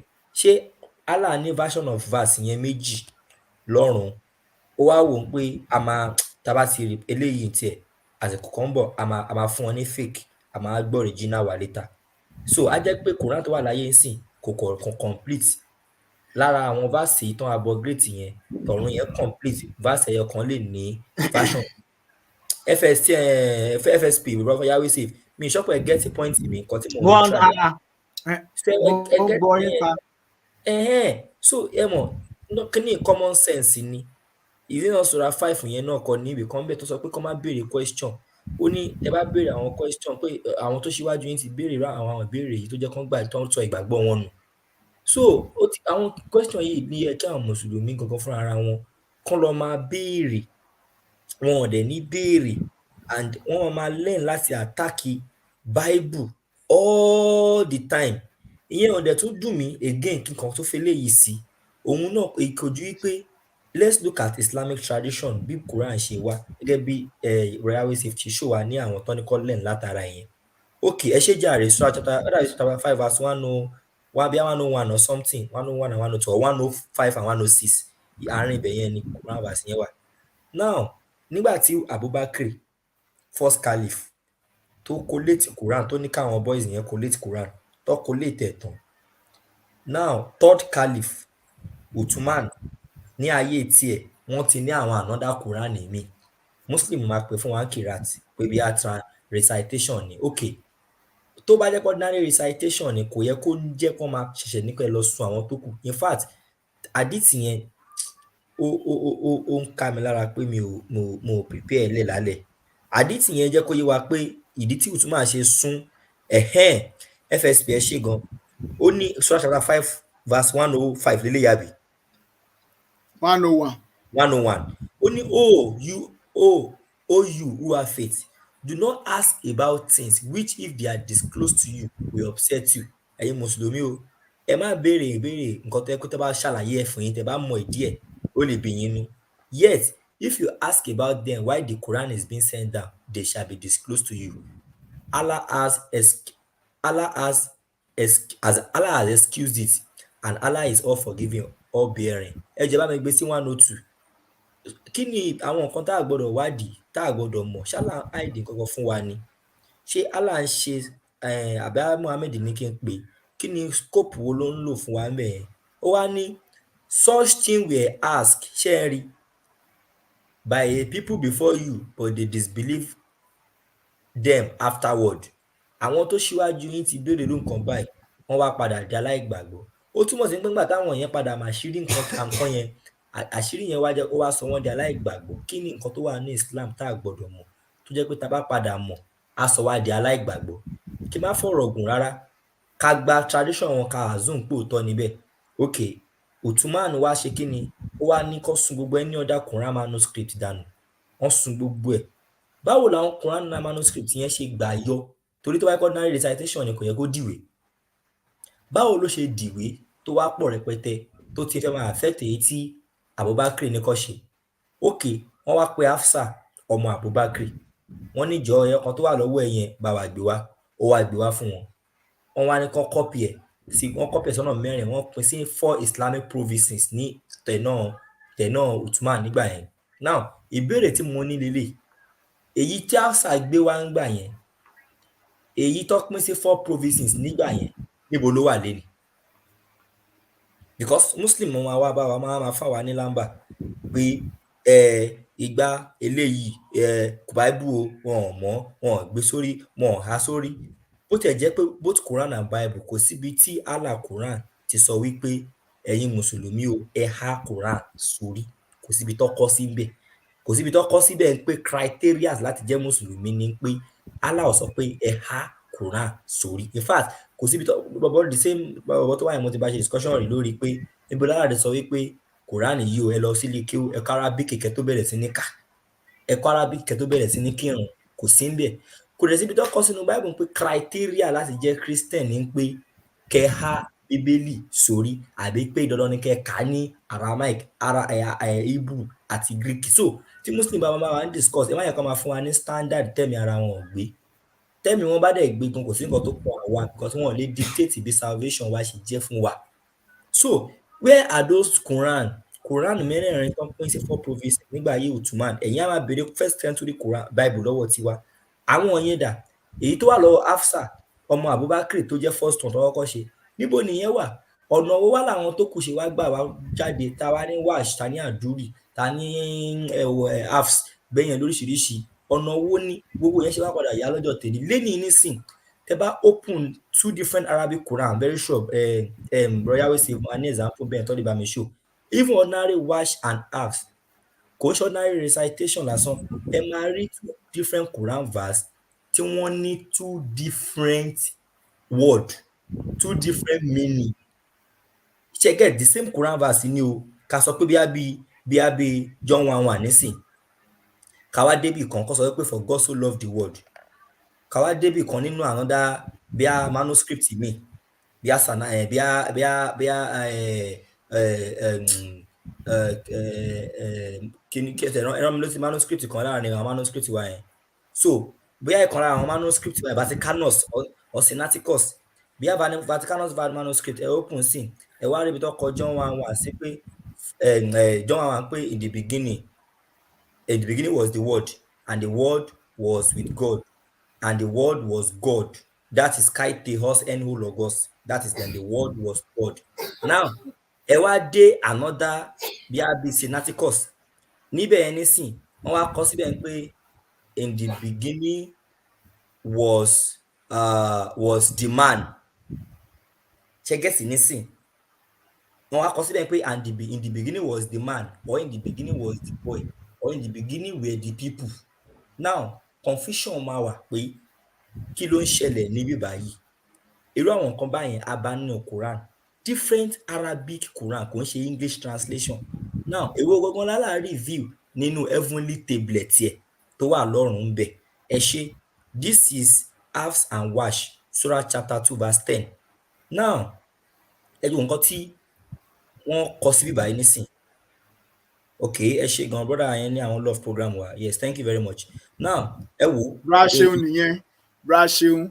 Wow, bra ṣeun. Ẹ yẹ kẹ́ join ni wa èyí tẹ́ ń kọ́ wa l'Arabic. All right, sir, ẹ ṣé gan. Okay, now, ẹ máa wo ní program wa ní by Surah chapter 2 verse 10. Wọ́n ní in their heart is a disease, Hafs version lankai, and Allah increases their disease. A painful doom is theirs because they lie. Now, ẹ ká wo Wash ní the same verse, the same ayah, nínú the same surah. Ó ní in their heart is a disease, and Allah increases their disease. A painful doom is there because they accuse others of lying. Ṣé gẹ́sì nísìn? Ṣé wọ́n accuse àwọn èèyàn pé wọ́n ń parọ́ ni, àbí àwọn fúnra ara wọn ló ń parọ́? These are two different Even things. tẹ́ bá wo Arabic word there, Nínú you see Arabic that yẹn gan, ẹ there's rí pé even difference. Arabic word yẹn yàtọ̀, which means there are different words tó mean different thing. Èwo là láàárín review ní gbogbo ẹ̀. Èwo gangan là láàárín review, èwo ló wà nínú heavenly tablet yẹn gangan. Ṣé ti ń gẹ̀ẹ́sì nísìnyìí? So kọ́lọ́run má dà wá lórí irú bí èdè Adépọ̀jù. So ẹ̀yin Mùsùlùmí àtẹ̀yin Christian tẹ́ ń wà online, Bíbélì sọ, ṣé Bíbélì ni àbí Yorùbá ká má lọ gbé síra wọn? Tètè kọ́ yọ ìtí oge ojú tiẹ̀ náà, Bíbélì ni. Bible ló sọ. Jésù ló Bible ló sọ. sọ kó tó wá yọ títí ẹlòmíì. Ṣé ti gẹ̀ẹ́sì nísìnyìí tẹ́ fẹ́ attack biblical standard? Ṣé rí àwa ò sọ pé Bible jábọ́ látọ̀run? A sọ pé bọ̀bọ́ kan ló wà appear sí ẹnìkan nínú cave kan tó wá ń. In fact, the foundation of Quran manuscript starting from Muhammad revelation, ó jẹ́ nǹkan tó jẹ́ pé ẹni tí brain ẹ̀ ò bá ní issue tó wà normal human being tí kò ṣe pé ó ti ní àìsàn kan lórí, tẹ bá open Surah chapter 96 kẹ wá lọ wo àdìtì bí Quran ṣe wá gangan, normal person tó bá ní làákàyè ẹ béèrè pé okay, first irọ́ pọ̀ ń bẹ, àwọn irọ́ wo ló wà ń bẹ ni pé first Muhammad ò kí ń ṣe Muslim before that time. Wọ́n dẹ̀ jẹ́ kó yé wa pé máa ń lọ sínú Hira cave lọ ń ṣe seclusion láti lọ sin Allah. Báwo ló ṣe mọ Allah nígbà tí ò ti di Muslim? Ìyẹn apá kan. Second thing, nínú àdìsí yẹn wọ́n wá jẹ́ kó yé wa pé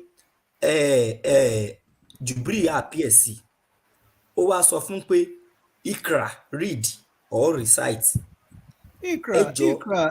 Bá jẹ́ pé Jubril yẹn pé ọ̀tọ̀dọ̀ Ọlọ́run ló ti wá, ṣé common sense ò yẹ kó sọ fún according to Islamic tradition tó fẹ́ ká believe pé Muhammad ò mọ̀ ọkọ kò mọ̀ ọ́kà? Now confusions wà ń bẹ̀ yẹn, confusion méjì ló wà ń bẹ̀. Ikra simply means recite. Ṣé gẹ̀ẹ́sì nísìn? Muhammad the very innocent man tí ò mọ̀ ọkọ ọmọ ọlọ́mọ, ó ń wò pé kí ni kóun kà, ó dẹ̀ ń wò rárá ẹ mọ̀, ó ní mi ò mọ̀ ọ́kà, ó mu ó press ẹ̀ ó mu ó cut ẹ̀ forcefully, ó fẹ́ pọ ọmọ ọlọ́mọ dànù. The second time ó sọ fún pé Ikra, tó bá jẹ́ pé àtọ̀dọ̀ Ọlọ́run ọba tó dá yàtọ̀ all knowing God, òun ni kíní tó pè ní angel yẹn Jubril yẹn, ká níbẹ̀ ló ti wá. Common sense yẹ kó sọ fún pé one, òun fìyà ń jẹ bọ̀bọ̀ ẹ̀ because ọmọ ọlọ́mọ ẹni tí ò mọ̀ kankan, ó dẹ̀ ń mọ̀ ó dẹ̀ ń fún lọ́rùn, ó dẹ̀ ń press ẹ̀, ó dẹ̀ ń ṣèkà fún. Ó dùn mí gan fún Muhammad lásìkò yẹn. Ṣé ẹ understand? Tí FSP ó ń dùn mí ni o fún Muhammad lásìkò yẹn, ní mọ condition tó máa wà. Ó sọ condition tó wà náà, kílódé lọ sọ pé ayé mo rántí tó sá eré yẹn le. Ó bẹ̀ ya wèrè. Sọ́dọ̀ Kadija tí Kadija daṣọ ní cover me. Ibi kẹta yẹn mo tiẹ̀ ń lọ, ó wá padà mú lẹ́lẹ̀kẹta, ó wá cut ẹ̀ forcefully. Nígbà tó wá mo tó press ẹ̀ pa, ìyẹn wá láwọn pé ó dáa, what should I read gan, kí ni kí n kà? Ìbẹ̀rẹ̀ ti máa mọ̀ wípé tàbá wo Muhammad àti Jubril yẹn, Muhammad ó ní common sense ju Jubril lọ ní moment yẹn because ó ń wò pé okay, ó kàn ń fún mi pamọ́ bíbá, ó kàn ń pressurize life fún mi, kí gangan ni kí n kà? Ó wá sọ wípé read in the name of your Lord that created man from a congealed blood. Nǹkan tí kìíní tó pè ní ẹ má bínú baby code, ẹ má bínú kí má ṣàkọrọ ẹ má sọ̀rọ̀ yín lọ. Yes sir. Ó ní wípé read yẹn kí ni wọ́n fún, ṣé Quran náà fún? Tẹ́gbẹ́ Quran náà fún. Ebi later on ni wọ́n bẹ̀rẹ̀ sí review Quran bit by bit. Ó túmọ̀ sí pé kò fi kankan hàn, ó fẹ́ yà ń wèrè. Ó fẹ́ kó fún ọmọ dànù. Ó kàn wá sọ́fọ̀ ọmọlọ́mọ ni, ọmọlọ́mọ tó ń wá nǹkan tó yẹ kó wá kiri. Àbí ó kàn fẹ́ dà lórí rú because ẹlẹ́kẹta tó padà wá sọ pé ká ní orúkọ Ọlọ́run ọba rẹ tó dá ènìyàn láti inú omi gbọ̀lọ̀gbọ̀lọ̀, from a congealed blood, mi gbọ̀lọ̀gbọ̀lọ̀ bí Yorùbá ẹ ṣe Yorùbá Quran ṣe lónìí. Omi lọ́gbọ́lọ́gbọ́. Omi lọ́gbọ́lọ́gbọ́ ni okay. So now nígbà tó wá sọ bẹ́ẹ̀ fún sìn, Muhammad ṣẹ̀ṣẹ̀ wá òun náà wá ṣẹ̀ṣẹ̀ wá sọ, ẹ máa wo torí mi suggestion ni máa kà sí. Nígbà suggestion tó fún Muhammad ńgbà yẹn tó ní ó yá read in the name of your Lord yẹn, òun ló wá padà dìde first ayah and the chapter of Quran, Surah chapter 96. Kí la fẹ́ kọ́ nù yẹn? Kí la fẹ́ kọ́ nù yẹn? Kí ló wà nù 96 yẹn? Kò yé mi because nǹkan tá a sọ yìí jáde ló wà ń bẹ̀. Ìyẹn wàhálà yẹn ò parí síbẹ̀. Tẹ bá wá wo àwọn Quran nísìn, a ní ṣẹ́rí Arabic yẹn wọ́n fi ń tàn wá jẹ. Tẹ bá wo Bíbélì, ẹ rí orúkọ tó fine now, ẹ rí Fireman, Jeremiah, Isaiah, Matthew. Àwọn orúkọ kan wà nù Quran, Suratu Al-Takuba, àwọn aláǹtakùn. Suratu Cow ó wà ń bẹ̀. Suratu àwọn màálù. Suratu Jinn, Suratu àwọn àlùjọ̀nù. Orúkọ yẹn sound mysticism. Ó dàbí àwọn ìwé ológun, àwọn ìwé olóòṣà, àwọn àjọ̀nù kan tó wá kó orúkọ yẹn jọ. Somehow. Ìbéèrè tó wà ń bẹ̀ ni pé ìbéèrè tó wà ń bẹ̀, Suratu àwọn elephant. Ìbéèrè tó wà ń bẹ̀ òun ni pé ṣé Allah ibo Allah ti reveal each chapter name of the Quran. Káwọn máa ń béèrè lọ́wọ́ wa ń pé báwo la ṣe mọ̀ kí Matthew ló kọ Matthew, báwo ta ló title Matthew pé Matthew ni. Now ibo Allah ti reveal, both Allah and Muhammad, ibo làwọn méjèèjì ti reveal title pé sura ilé ìyá máa jẹ́ suratu àwọn aláǹtakùn, suratu màálù, suratu àwọn àlùjọ̀nù, suratu àwọn erin lákàtàbú.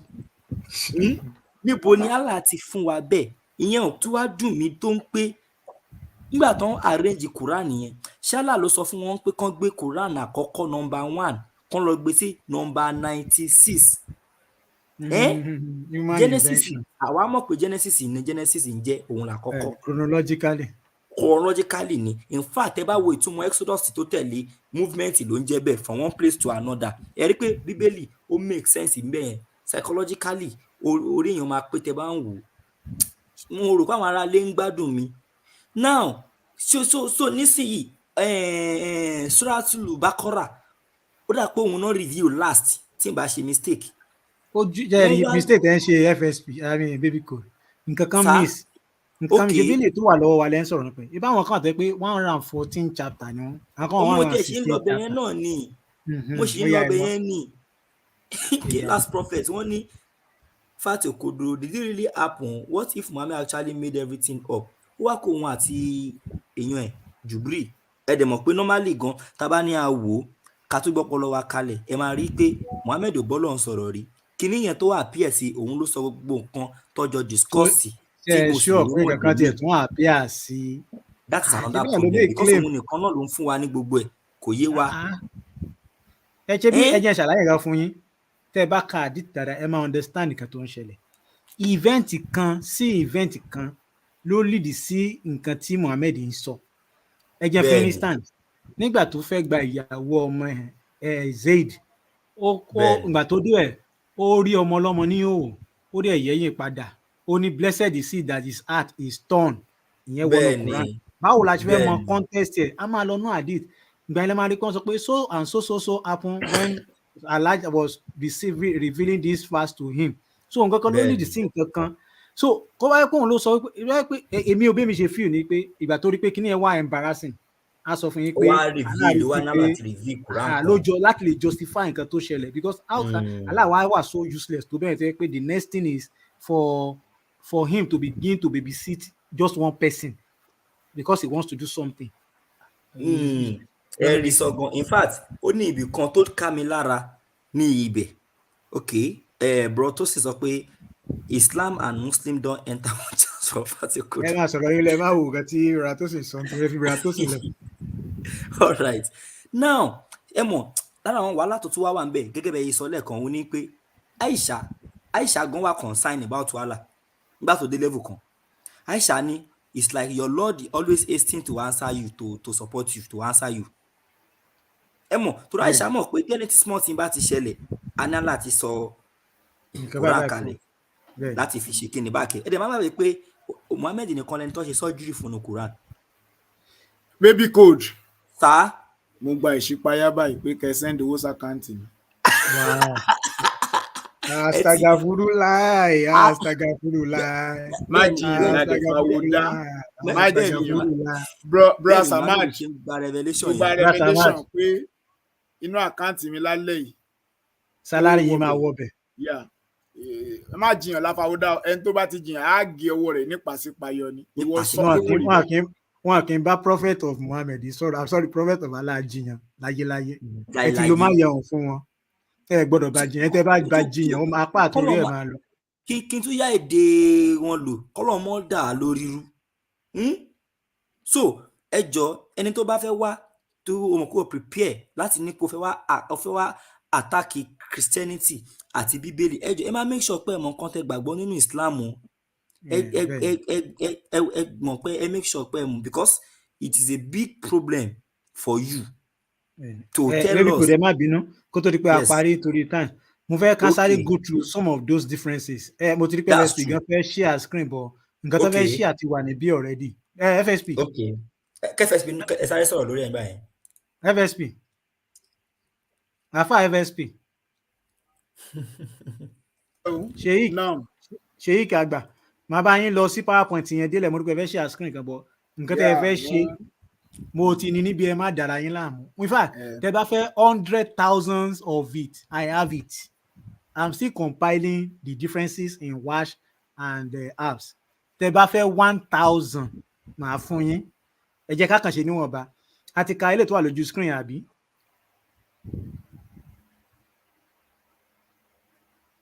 Sura 258 nínú herbs ó sọ pé agfiru ó sọ pé yugfaru we shall forgive it shall be forgiven ṣé nǹkan tán sọ ni pé is it we God or arbitrarily forgiven so only we shall forgive only it shall be forgiven èwo ni ká gbàgbọ́ nínú gbogbo ẹ̀ pé kàkà and remember when we said enter this town and eat bountifully and say forgive us and we shall forgive you your sin níbi ó sọ wípé and remember when we said enter this town and eat bountifully and said forgive us and it shall be forgiven you your sin.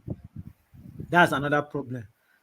Surah 2:125 nínú herbs ó sọ wípé and when ẹni tó bá gbọ́ Arabic lè ká ọ tó bá rẹ̀ wá pé ọlá ń pa and when we. ṣe wà bí ó dùn mí pé wọ́n sínú kolo àwọn lè ka Lárúbáwá. And when we made ẹ jẹ́ kí ẹ fi ra sílẹ̀ and when we made the house a place of resort for mankind and a place for safety and take you and underline and take you the place of Ibrahim as a place of prayer.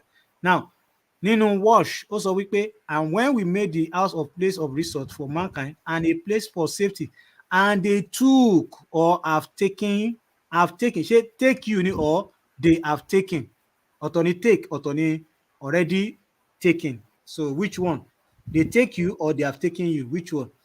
Then Surah 2:140 oh do you say that Ibrahim nínú wash ó sọ pé or do they say Ibrahim nínú Surah 2:148 ó sọ wípé mo kọ́ fẹ́ speak like ilé dáadáa miskini masakina ó sọ wípé and for those who can fast with difficulty they have to feed a poor person. Now ní wash ó sọ wípé and for those who can fast with difficulty may affect a redemption by feeding poor men. Ṣé men ni kí wọ́n fún lóúnjẹ ni àbí one person? So tó bá sọ pé it's just a tribalistic linguistic problem or kí wọ́n ti máa ń pè náà wọ́n ní dialect ni ṣé dialect náà ni wípé mo fẹ́ mumi àti a fẹ́ mumi ṣé ìkankan náà ni mo fẹ́ mumi a fẹ́ mumi ọ̀tọ̀ọ̀tọ̀ ni. So okay Surah 2:119 ó sọ wípé they ask you about wine and gambling say in them is a great sin and yet some benefit from it. Ìkan sọ pé wash sọ wípé they ask you about wine and gambling say in them is plenty a great and plenty they are two different things sin and yet benefit from people. So plenty àti great they are two different things. So Muslim they are in trouble. Surah 2:251 ilé sọ pé dàfú ilé sọ pé difawu Arabic word yẹn yàtọ̀ síra Allah repelling ilé sọ pé Allah defending FSP ṣé òótọ́ ni Allah is repelling or Allah is defending which one? If I repel someone so there is a problem. Ilé sọ wípé Surah 2:271 sọ wípé and he will remove or expiate from you some of your misdeeds Ilé sọ pé and we will remove he or we èwo ni ká gbàgbọ́? Ṣé àwa mélòó ni? ìyẹn gan ti show pé ẹlòmíì other than Allah náà sọ. Náà sọ yes na then we gan ó tún kó bá wọn wípé àwọn tó pọ̀ tí ìṣẹ̀yọ̀ kan àwọn ní sọ̀rọ̀. We is a plural pronoun. So then ilé ìsọ Surah 337 ó dàbí pé òun ní FSP náà máa ń sọ̀rọ̀ nípa ẹ̀. So our Lord, that is Allah, made her grow in a good manner and put her under the care of Zachariah. Let's sọ pé so our Lord made her grow in the good manner and he took charge of her. Ẹnìkan ló put ẹ níbi eléyìí ní apps ẹjọ ta ni ẹ bá mú ìtọ́jú yìí níbi apps ó sọ pé put her under the care of eléyìí sọ pé he took charge of her. Ṣé ó took charge ni àbí ó took charge? Then another problem ni pé so our Lord ẹni tó eléyìí tó wà ní bracket yẹn irọ́ ni o wọ́n há díẹ̀ sí ni so our Lord so. Even gan another thing ni pé put her under the care of Zachariah wọ́n pé ẹnìkan ló fi sábẹ́ care Zachariah. Ìwé second one jẹ́ pé wọ́n pé an he bẹ́ẹ̀ pé Zachariah fúnra ara ẹ̀ ló took charge. Exactly ló took charge. So that's a problem. Ṣé ti rí bẹ́ẹ̀? Baby coat mo jẹ yín ní drum sóbò mẹ́ta. Allah máa reveal sura fún mi o. Ẹ má ìkórè mi ògbó. So then another one before we go. Okay, I think we still have more. Okay, no.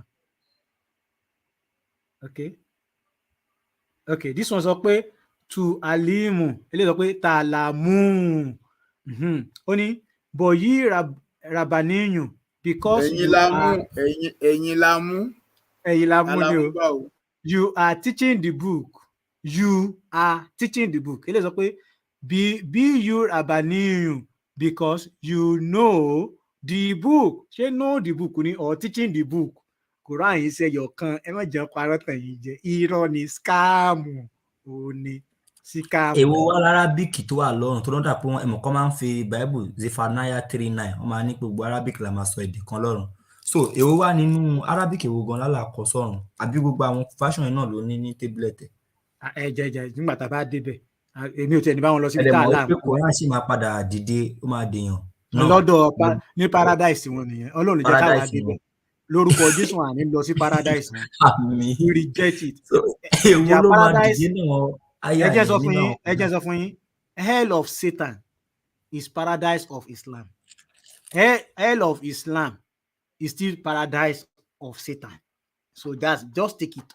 They are not too different because Allah sọ pé òun máa fi wọ́n sínú iná bọ̀ wọ́n á kúlù wọn bí òun ṣe kúlù káti porúkọ ẹ̀ Ibrahim mi fẹ́ sọ pé Abraham torí kì í ṣe Abraham Ibrahim àti Abraham wọn ṣe the same thing. Ibrahim bí wọ́n ṣe kúlù iná yẹn fún láti máa yọ̀ tọ̀mì nínú iná kó tó di pé òun fà á yọ. Torí àwọn ará ilé tàbí àwọn Muslim tó bá rò pé àwọn gbọ́n nǹkan tó ń gbìyànjú àti sọ lórí Ibrahim àti Abraham yẹn òun ni pé for instance tẹ́ bá lọ ẹ lè tẹ́ sí Google fúnra yín báyìí pé kí ni orúkọ bàbá Abraham nínú Quran ẹ máa rí pé orúkọ bàbá Abraham tó wà nínú Quran ó yàtọ̀ sí orúkọ bàbá Abraham tó wà nínú Bible. Orúkọ bàbá Abraham tó wà nínú Quran kẹrì historically coexist nígbà after 7 century. ẹ jẹ́ fi orúkọ bàbá Abraham himself Abraham fúnra rẹ̀ in Hebrew it will be called Avram. Yes, or in English is Abraham. Now yeah. in Arabic Ibrahim báwo ni tí Arabic àti Hebrew bá jẹ́ sister language kí ló dé sí suddenly tí a di i àbá alif tún wá di hi. Ìyẹn dùn yín Jésù ńkọ́ ní Hebrew Joshua òun ni Jésù. Torí Yeshua náà Yeshua ní Hebrew òun náà ni tẹ́ bá fẹ́ pè Joshua ní èdè Hebrew ẹ máa ní Yeshua, tẹ́ bá fẹ́ pè Jésù ní èdè Hebrew ẹ máa ní Yeshua. Now nǹkan tó ṣẹlẹ̀ nísìn ni pé nígbà tí ó ti di Greek nísìn òun ló fi di Jesus yẹn tá a rí nínú Greek, so ìyẹn ló fi di pé Greek yẹn nísìn náà wá Latinize sí English òun ló wá padà di Jesus ta ní Lágbára a sì máa débẹ̀ lágbára Ọlọ́run wà lọ a máa dé a débẹ̀. So nínú Quran ní sí tẹ́ bá lọ wò ẹ máa rí pé kò sí Isa tó fi síbẹ̀ yẹn ó yẹ kíní gangan ló yẹ kó jẹ́ Arabic tán lò fún Joshua ló yẹ kán lò fún Jésù nínú Quran. Even ní Aramaic is Yeshua ló máa pè Yeshua ó dẹ̀ tún ní ayin ní pàtẹ tó dàbí silent ayin Yeshua ló máa jẹ́ á dàbí Yeshua because of the dialect because Aramaic Hebrew they are very close in their lettering and their pronunciation. The same thing with Arabic, but Arabic is far from Aramaic and Hebrew. But nǹkan tí mo ti better àti sọ ni wípé we will still get there. But so we don't criticize wa pé orúkọ Jésù orúkọ òrìṣà ni pagan kìnìkan ni is not Yahshua Yahshua Yoshua ló yẹ kó jẹ́ ṣùgbọ́n mo máa gbà pé Isa nínú Quran wọn wá ìpín pé Yahshua àwọn Arab Christian máa pè ní Yahshua with ice block kan ló ń jẹ́ Isa ni. No. Isa is according to some scholars they said it should be Esau. In fact, I discussed with an Hebrew scholar kan ní Twitter and back, so he was giving us about profile me picture DP me in WhatsApp. You see that structures níbẹ̀. So when he said he doesn't know how they got that Isa, so mo wá sọ wípé kó wo ìwé báyìí pé wọ́n sọ wípé pé Esau ni misplace of identity ó ní kan tí gbórúkọ ẹ̀ Allah àbí Muhammad tí wọ́n ṣe. Anyhow ṣá ẹjẹ́ sáré ṣe ilé ìka tó máa lọ. Sura 380 ó pọ̀ gan-an ẹ wo ó dùn mí tí mi gbọ́ Lárúbáwá tó ṣùgbọ́n ìwọ̀nba tí a lè ṣe táwọn yẹn ti help wa láti ṣe we will put it together and begin to show it. Ẹni tó bá wá mọ̀ pé òun lágbára nù mùsùlùmí kó wá ṣàlàyé fún wa bóyá the same thing ni wọ́n ń sọ àti láwọn tó yẹ pé wọ́n sọ the same àti they have close resemblance but they don't mean the same thing tá bá fi sí English grammar also. So irú eléyìí nísìn ó sọ wípé nínú apps ó sọ pé do they seek other than the religion of Allah why to him submit all creature in heaven and earth willing or unwillingly and to him shall they all be returned. Nínú wash ó sọ pé do you ṣé they ni or you ta ló ń sọ̀rọ̀ a third person or second person or which one should we do you seek other than the religion of Allah why to him you submit all creature in heaven and on earth willingly or unwillingly and to him shall you not they níbi ó ní they níbi ó sọ pé you ṣé masculine singular ni àbí plural form èwo la fẹ́ gbàgbọ́ nínú ẹ̀. So àwọn wo ló ń bá wí àwọn wo ló ń bá wí ibà èèyàn kan ló ń bá wí. Yes ẹ wo ilé FSP like ilé náà ẹ jẹ́ ká fi ilé ẹ jẹ́ ká wò ó ní and how many a prophet fought with whom they were many worshipper of the Lord. Ilé wa sọ pé nínú wáṣọ sọ pé how many prophets were killed 40 àti kill ọ̀tọ̀ ni kútìlà àti kátàlà or kátàlà okay kátàlà wọ́n yàtọ̀ síra wọn even ní wording ní lettering they are different they can never mean the same thing. Tí n bá yín jà ó yàtọ̀ sígbà tí a pa àwọn èèyàn ó yàtọ̀ tó bá jẹ́ pé wá sọ pé okay you fought to kill it will not be katala ọ̀tọ̀ nìkan tó máa pè. So ibi tí problem wà nìyẹn. Did the prophet simply fight or were killed? So there is a big problem in that. So on and on ó pọ̀ gan ó pọ̀ àwọn plural problem relate word or words and many others like that we have them. So mùsùlùmí máa jẹ́ kán tàn ẹ́ jẹ irọ́ pàmbélé ni pé Quran kan ló wà tó bá dẹ̀ fẹ́ attack Bible bí ebi kò tí sọ lẹ́ẹ̀kan Quran mọ nǹkan tó fẹ́ wá attack kó tó di pò wá attack nǹkan tó dẹ̀ fẹ́ attack we are ready to defend them. Kí n tó gbàgbé Láńre sọ nǹkan ó béèrè question kan lọ́wọ́ mi lánàá wípé kí lorúkọ àwọn scribe tó kọ nǹkan tí Matthew Luke tí wọ́n kọ sílẹ̀ after autograph. Well, according to the scholar they discovered that even the secular documents described that wrote it their names were not mentioned and it's because all of them because of their volume and the work they do and at the same time no scribe will write their names on the manuscript they wrote is very wrong, so that people will not mistakenly use them as the author of those books. In fact, tó bá jẹ́ pé Matthew jẹ́ lára àwọn scribe tó kọ létà kọ ni tí wọ́n fi ascribe ẹ̀ sí, it will not be meaningful because we have internal evidence tó sọ wípé Matthew was the one that wrote it. We have both internal and external evidence tó sọ fún wa wípé Matthew ló kọ Matthew, Mark ló kọ Mark, Luke ló kọ Luke, John ló kọ John. We have both internal and external evidence. Now, another scholar wá sọ ẹjẹ́ sọ scholar kan sọ pé only the name of the scribe who copied the New Testament manuscript are not known. However, we do not know the Greek New Testament manuscript serve as the primary source of account of Jesus. Okay, he said, we do know that the Greek New Testament manuscript serve as the primary source of the account of Jesus and the apostle.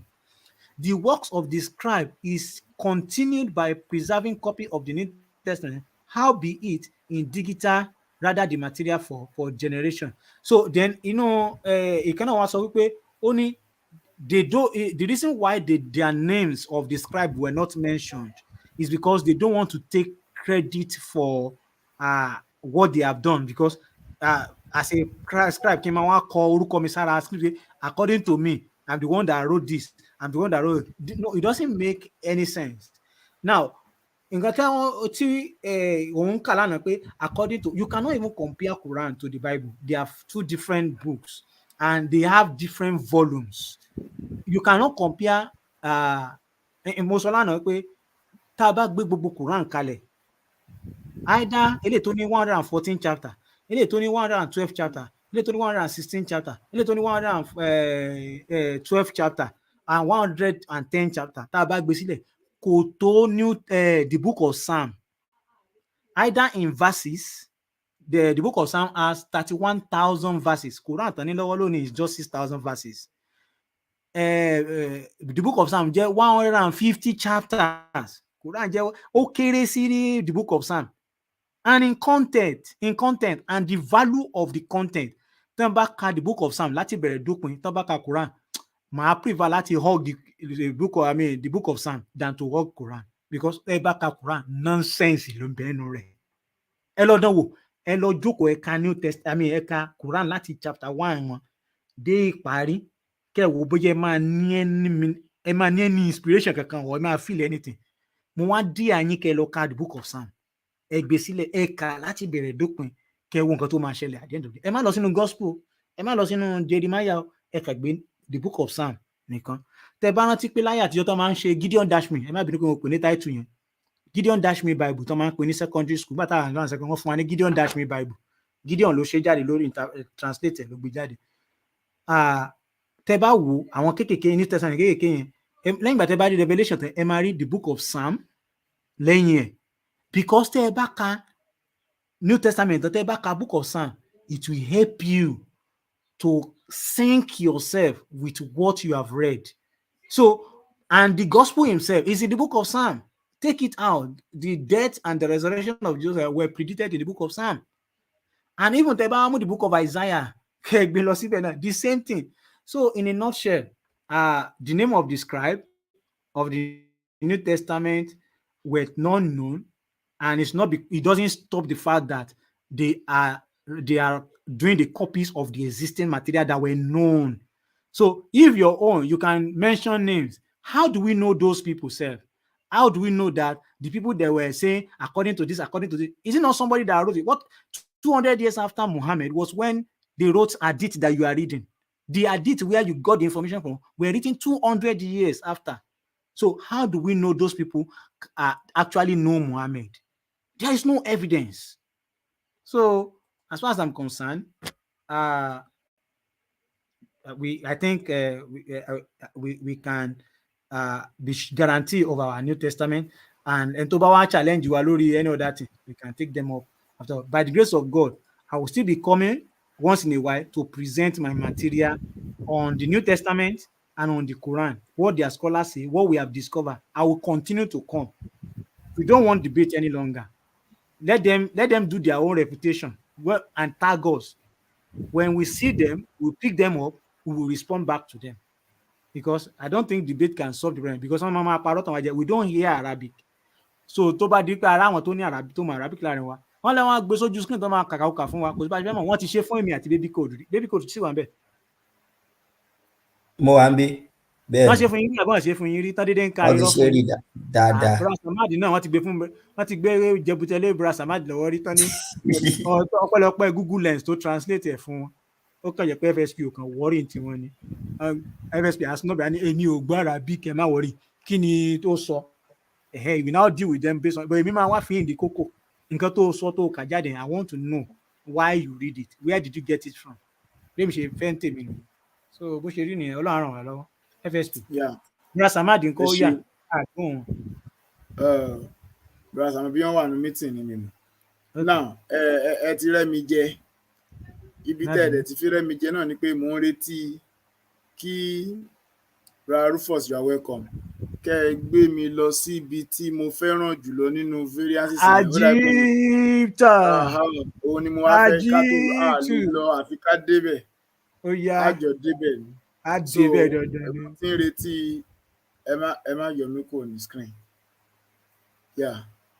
so òun ni mo fẹ́ káwọn aráalé gbọ́ ìwọ tó wà mẹ́ẹ̀ tó jẹ́ mùsùlùmí ìwọ náà gbọ́ òun mo fẹ́ràn jù.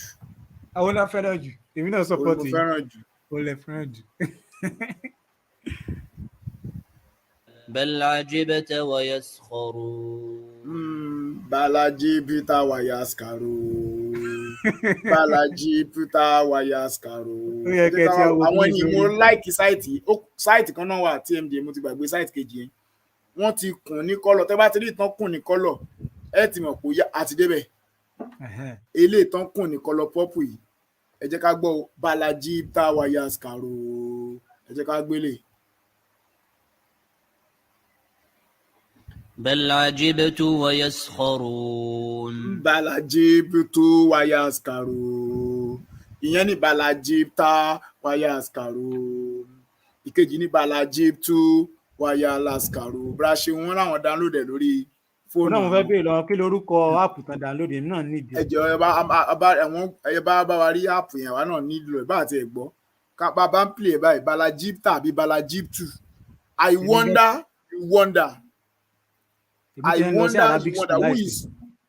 who is doing the wondering. A ti sọ fún Brasho yẹn wá kọ́ wa lárúbáwá bó ṣe ká máa sanwó school owó ọmọ ilé. ká máa sanwó school mo rẹ́dí àti sanwó school.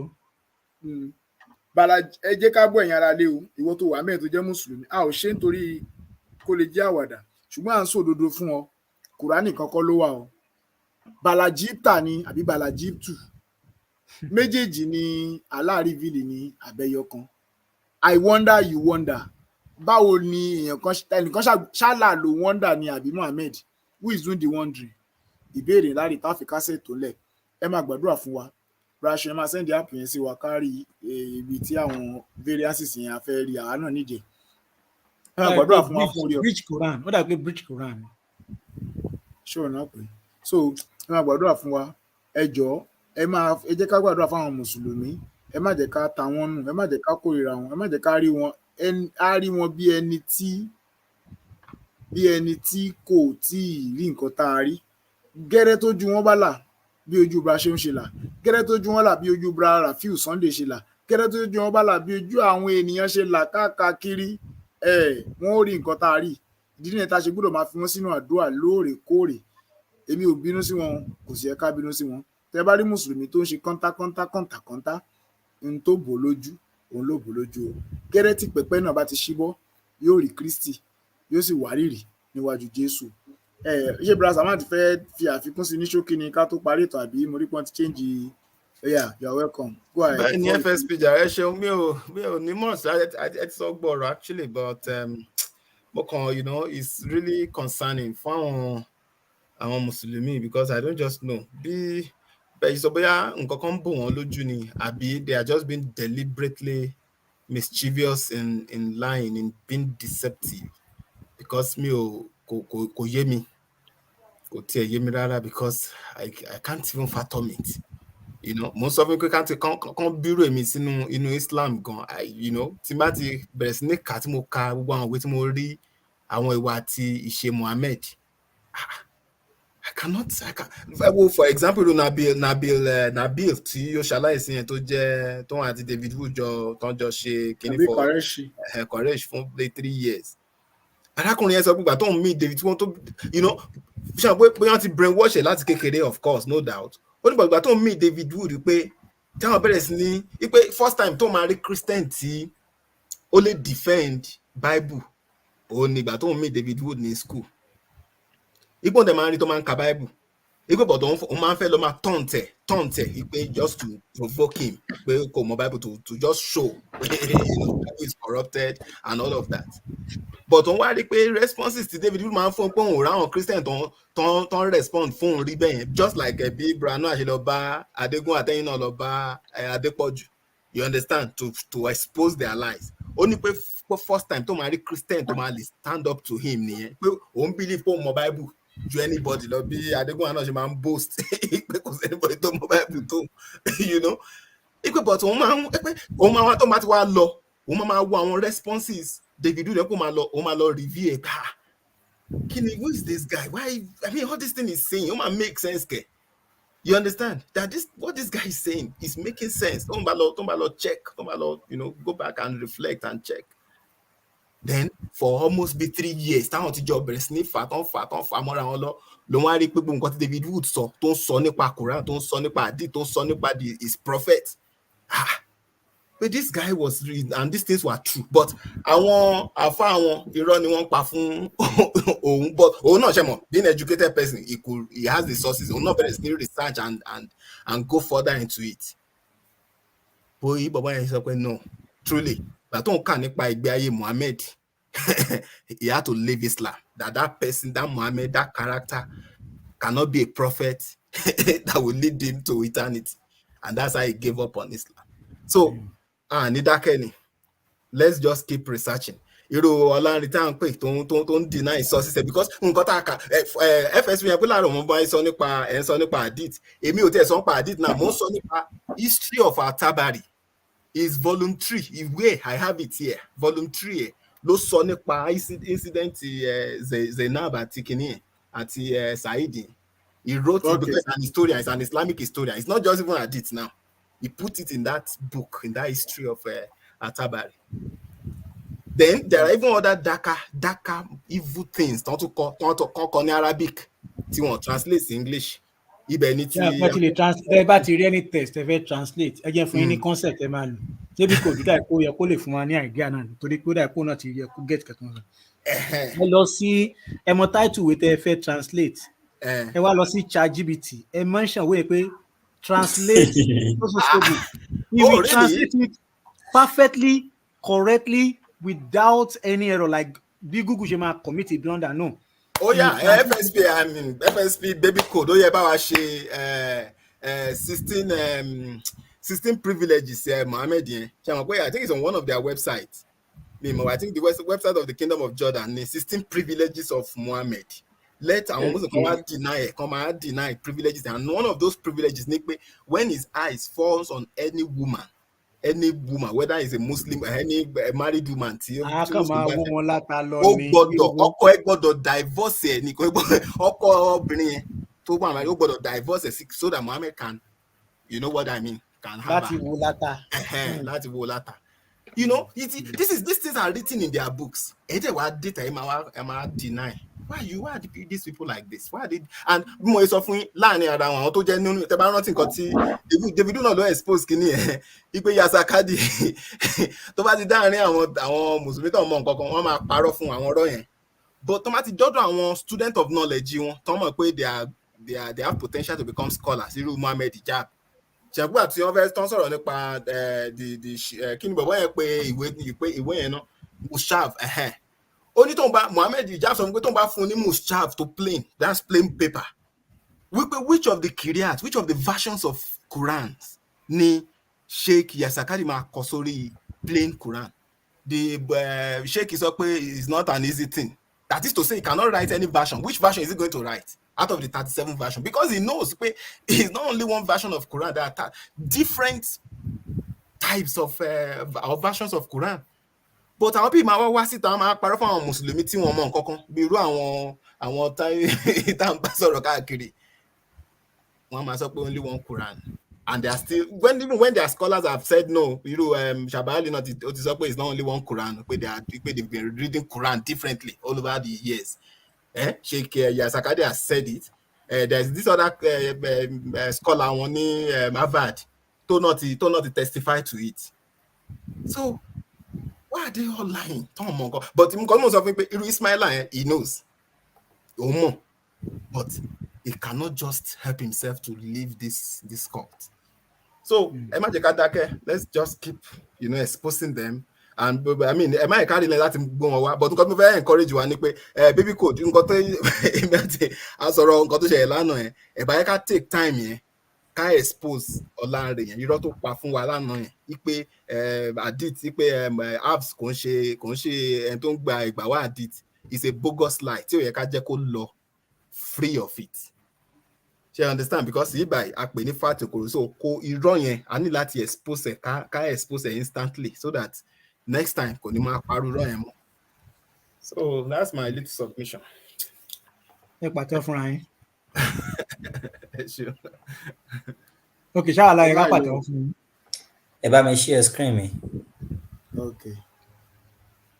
Share screen. Mo ti fẹ́ share. Sheikh ChatGPT kọ́ ni. I think I've seen it. Kì í ṣe ChatGPT. Okay. Okay, ẹ̀yin tún ní another one. Ẹ jẹ́ kí èmi tẹ̀ kọ́kọ́ lo eléyìí náà. Ká wo bó ṣe fẹ́ ṣe tẹ́lẹ̀, á wá ṣe àtìyín, ẹ má worry. Ẹ wo. So, ẹ máa wo báyìí. Ẹ wo done. Ẹ ṣeun. Bàbá ṣeun ẹ ṣeun. Only halves the lying, unreliable transmitter of the Quran. For most of the world Muslim world, the particular Arabic version of the Quran that is recited is the reading attributed to Hafs ibn Abi Dawud al-Kufi.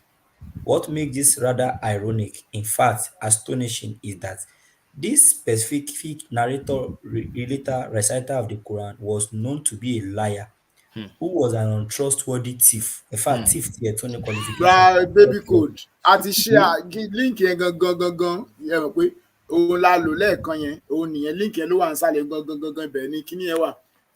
That's the real link. Òun náà láti ka ẹ̀rọ ẹ̀pẹ̀ tètè join wa. So yeah, àti òun la kọ́kọ́ handle òun la kọ́kọ́ treat nígbà tá a bẹ̀rẹ̀ ní àwọn yàrá kan TMD. Reference ẹ̀ lílé ìsìn. That's the reference. I've shared it, we've displayed it. And Kì í dẹ́n ṣe ọ̀kan kì í ṣe méjì. Ẹ jẹ́ kí n tún add something to this. Ṣé mo pé it's not even only Abs that was a liar and a thief. Even his father, maybe I think he's his teacher or father, Isham, was also a liar and a thief. Yes, that one also was accused of lying. And so this guy probably inherited from them. So the chains, whatever chains, about the halves at the Ashisham, Yabashim, both of them, those chains shouldn't be accepted according to the science of Hadith. So unfortunately, how can Muslim now trust halves for their Quran, which is the most important book in Islam, but one reject Hadith because of the weakness in terms of being a liar, being accused. Èèyàn tẹ́ ní pé òpùrọ́ ni ó máa ń jí ó máa ń gbàwé níwèé kò ní dá padà ó máa ń parọ́. Ẹ wá padà sọ pé ẹ lè gba hadith tó wá, and hadith is the life of Muhammad. Okay, ẹ lè gba story ẹ lè gba testification ẹ about Muhammad. Testimony about Muhammad, but ẹ lè gba Quran ẹ wá the major thing worldwide because half Quran. Only number one Quran. And baby code, that's another problem again. Sherry picking halves gone. That's another. Mumpe lowo online pé yeah when the halves leave. When did he leave? When did he die? TMDA chat J Smith because they don't want me already, but maybe I'll still look for it later. I'm yet to transmitters. Share. Halves the Muslim Muslim leaders or whatever, Muslim world should not even accept anything from halves because it's a later reciter. Our early reciters, even close, maybe about 200 years closer to Muhammad, they did not take Quran from any of those ones. They now went to somebody that was like maybe around 600. They now went to somebody that is around 600 to 800 years later. Legba transmission at recitation. That's another big problem. We can puncture the hole. Who is Luke? Who is the father of John? Who is Kiniko? What is these people? You know what Ngotok Bidani is rotten, is terribly stinking, and they are still pointing fingers onto others. Okay,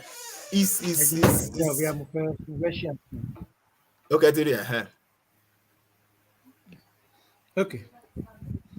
Good. Yeah, I think. Yeah. 10 readers. You remember the 10 readers. So these are the 10 Nafi 785 or not Eji. Mohammed Iku 650. Okay, 632 ló kú. Yeah. Even Uthman tó lóun ṣe tó gba Quran jọ 652 ló ń kú. Ẹ wo yẹ tí àwọn readers, and these are the earliest readers of the Quran. Jerry. Thank you. So taba wo date. That was spot you have jáde fún wọn fáwọn èèyàn kan rí. Nbo taba wo the first one Lokembi, which is Nafi al-Madani 785. 785 is 652. Ọ̀nà jìn síra. Nígbà tí wọ́n ṣe halves is 812. 785 to 652, that's 133 years. Aha. Ṣé gbọ́ bẹ́ẹ̀ yẹn. Ibn Kathir al-Makki, he died in Mecca in 738 AD. Then Abu Ibn Allah Basra ló wà. Allah ọkọ Medina. Ilé Mecca, ilé Basra. Gbogbo àwọn copies tí Uthman ọ̀nà jìn o. Kaya o. Then ọ̀nà jìn, look at them. So tẹ́ bá wo slide yẹn, the timeline tẹ́ bá wo nsàlẹ̀ ẹ máa rí. Nígbà tí ọ̀gá wọn dẹ̀ kú ní 732 Uthman ti destroy manuscript ní.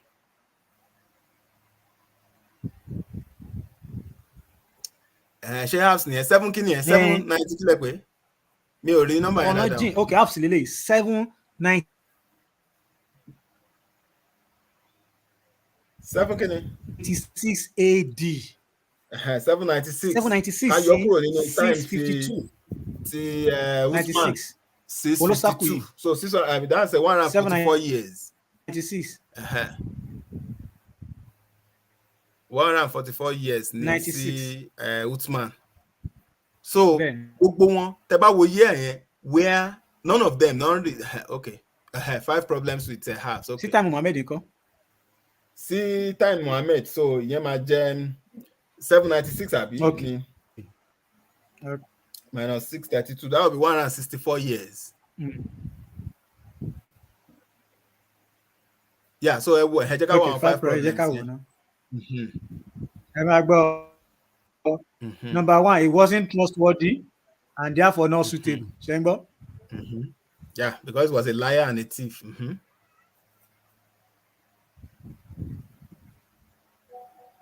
Agboyin, are you reading?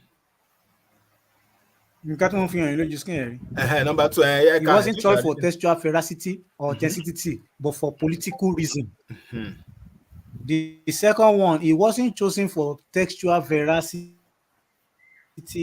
or authenticity, but hello, yeah. Hello. Crack.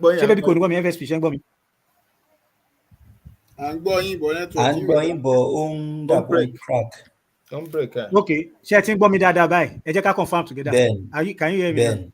Okay. Yeah. Number 1, Alps wasn't trustworthy and therefore not suitable for Quran recitation. Number 2, he wasn't chosen for textual veracity or authenticity, but for political reason. That was what I was saying. Even láyé Uthman, láyé Uthman, gbogbo àwọn manuscript tó wà lẹ́yà tó jó níná, wọ́n bínú wọn jà torí ẹ̀. ṣé FS àwọn baby kan coach yeah ti block I mean àwọn kan sọ pé àwọn kan ò fún ní wọn surrender Quran sí wọn. bẹ́ẹ̀ ni àwọn kò Some tún people surrender tiwọn. some people refuse to surrender their Quran to be burnt, Yes, and that's yes. why some of those variant Qurans are now showing up. Yeah. Because they refuse Then to surrender. baby coach ṣe rántí blood Quran, Uthman blood Quran. bẹ́ẹ̀ni Yeah.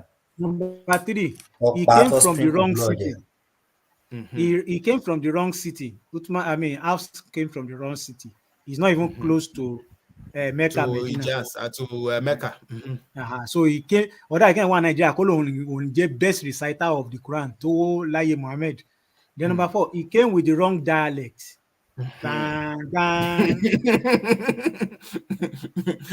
So his dialect was not among the 7 dialects revealed to Muhammad. So number 5, he should have been the last person amongst the 30 to have been chosen.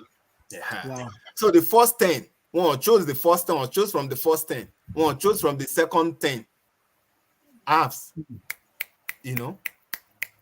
at the back, not a peak. Okay. I think Wash not one, maybe, but I think Wash came from maybe his own. I think he was not from Iraq. Who among them came from Iraq? Yeah. Wash is here. Kolum is from Medina. Wash, did you mention where Wash is from? But I think he's from Iraq, like you said. But I will Wash 832. 832. Jerry Kwalun, total one from Medina. Can you imagine? So that's what we're saying. And if I'm very sure, they don't even know anything. Okay, about Kufa. He was raised by Asim in Kufa. Asim in Kufa. Asim, but it was actually his teacher. So, but not when And who is Asim? Hafs himself said that he did not depart from Asim reading except in one word, Surah Al-Arum, Surah 30. So he departed. Yeah. So one agree by the teacher, or his father, so to say. I think we need to do presentation on this for people to be able to. So can you really understand what it really means? Yeah. Tori Olare and so many of them, John Koloko John, Mati Koloko Mati, Kiniko Koloko Kiniko. These people are high witnesses of the life of Jesus. Matthew was, what's his name? John was. John. Mark was a disciple was an interpreter of Peter. You understand? Yeah. And the way they write in the antiquity was the way they write the letter. So Quran was also written according to the gospel according to Saint Matthew. That was the way they write in the antiquity when they are writing letters or they are writing text. Hello? Everybody's frozen. No, Mongboy. So that's the way they write. I mean, as at that time, and now, baby code. Okay, we pay John. We look at John chapter 24 or something like that. The person that wrote this Kenya and his testimony is true. We are not saying that the gospel came down from heaven. They are writers of the gospel, and because I need to understand, surely the gospel was about the event, the account of the life of Jesus, his birth.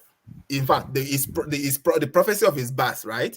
His birth, his life, his death, and his resurrection, and those things were written down for the church after the event.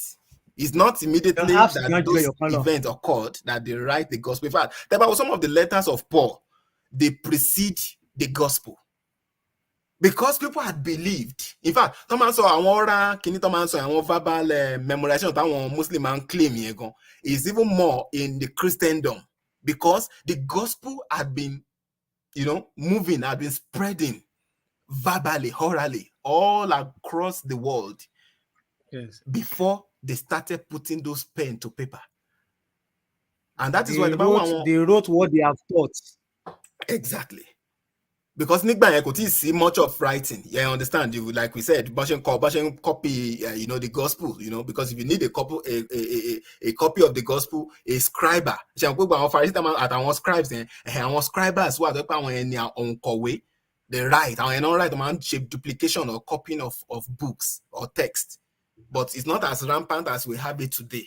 You understand? So back then, we are talking of the dark ages when writing was not a more story.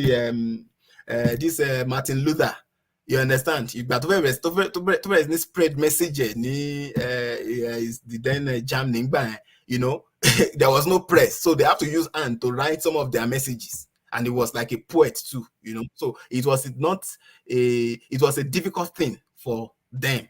And that's why Thomas Okpe, there are textual variances because of the way they were writing those things. That's why you could have some of those called John, J-O-H-N, they call it called J-O-N, and all of that. These are handwritten. They were handwritten texts as at that time. And more than nothing, secondary school, no, they have a copy notes. They have a copy notes. You thought the best, they compare by look or they copy. How has it always been? I think copy note to note. Everybody still see those variances there. Baby Code, you are saying something. Baby Code, you are saying something. Even time Martin Luther gone got to change. Because ní time òun gbà òun tẹ̀ tún ní machine, printing press machine. Kò machine wọ́n ní the crude machine náà lè máa pè ṣá, but ṣé mo nígbà téèyàn fi téèyàn gbé igi time tí wọ́n làwọn tún better. Time tí wọ́n làwọn tún better. Wọ́n better ń gbà yẹn. Mo rántí ìgbà máa ń gbé àwọn alphabet yẹn sára igi àbí something, máa fi paint. Òun náà wà àwọn tó ṣiṣẹ́ biblical translation nígbà yẹn.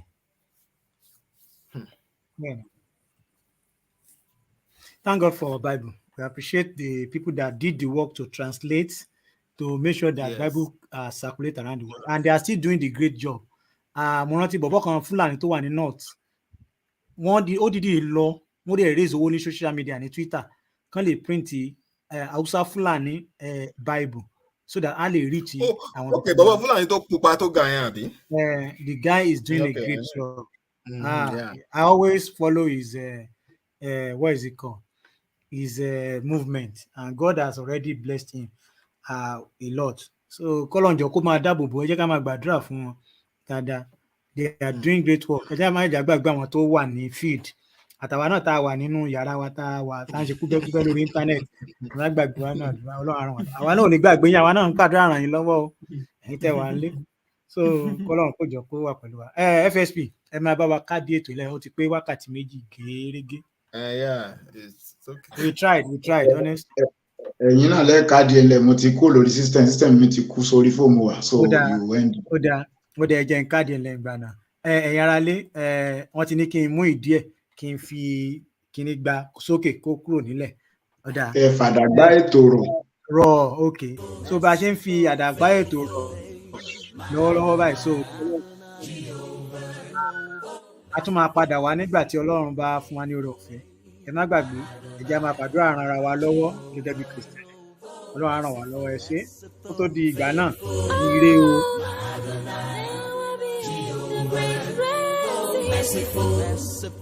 Faithful, you promised not to be with me.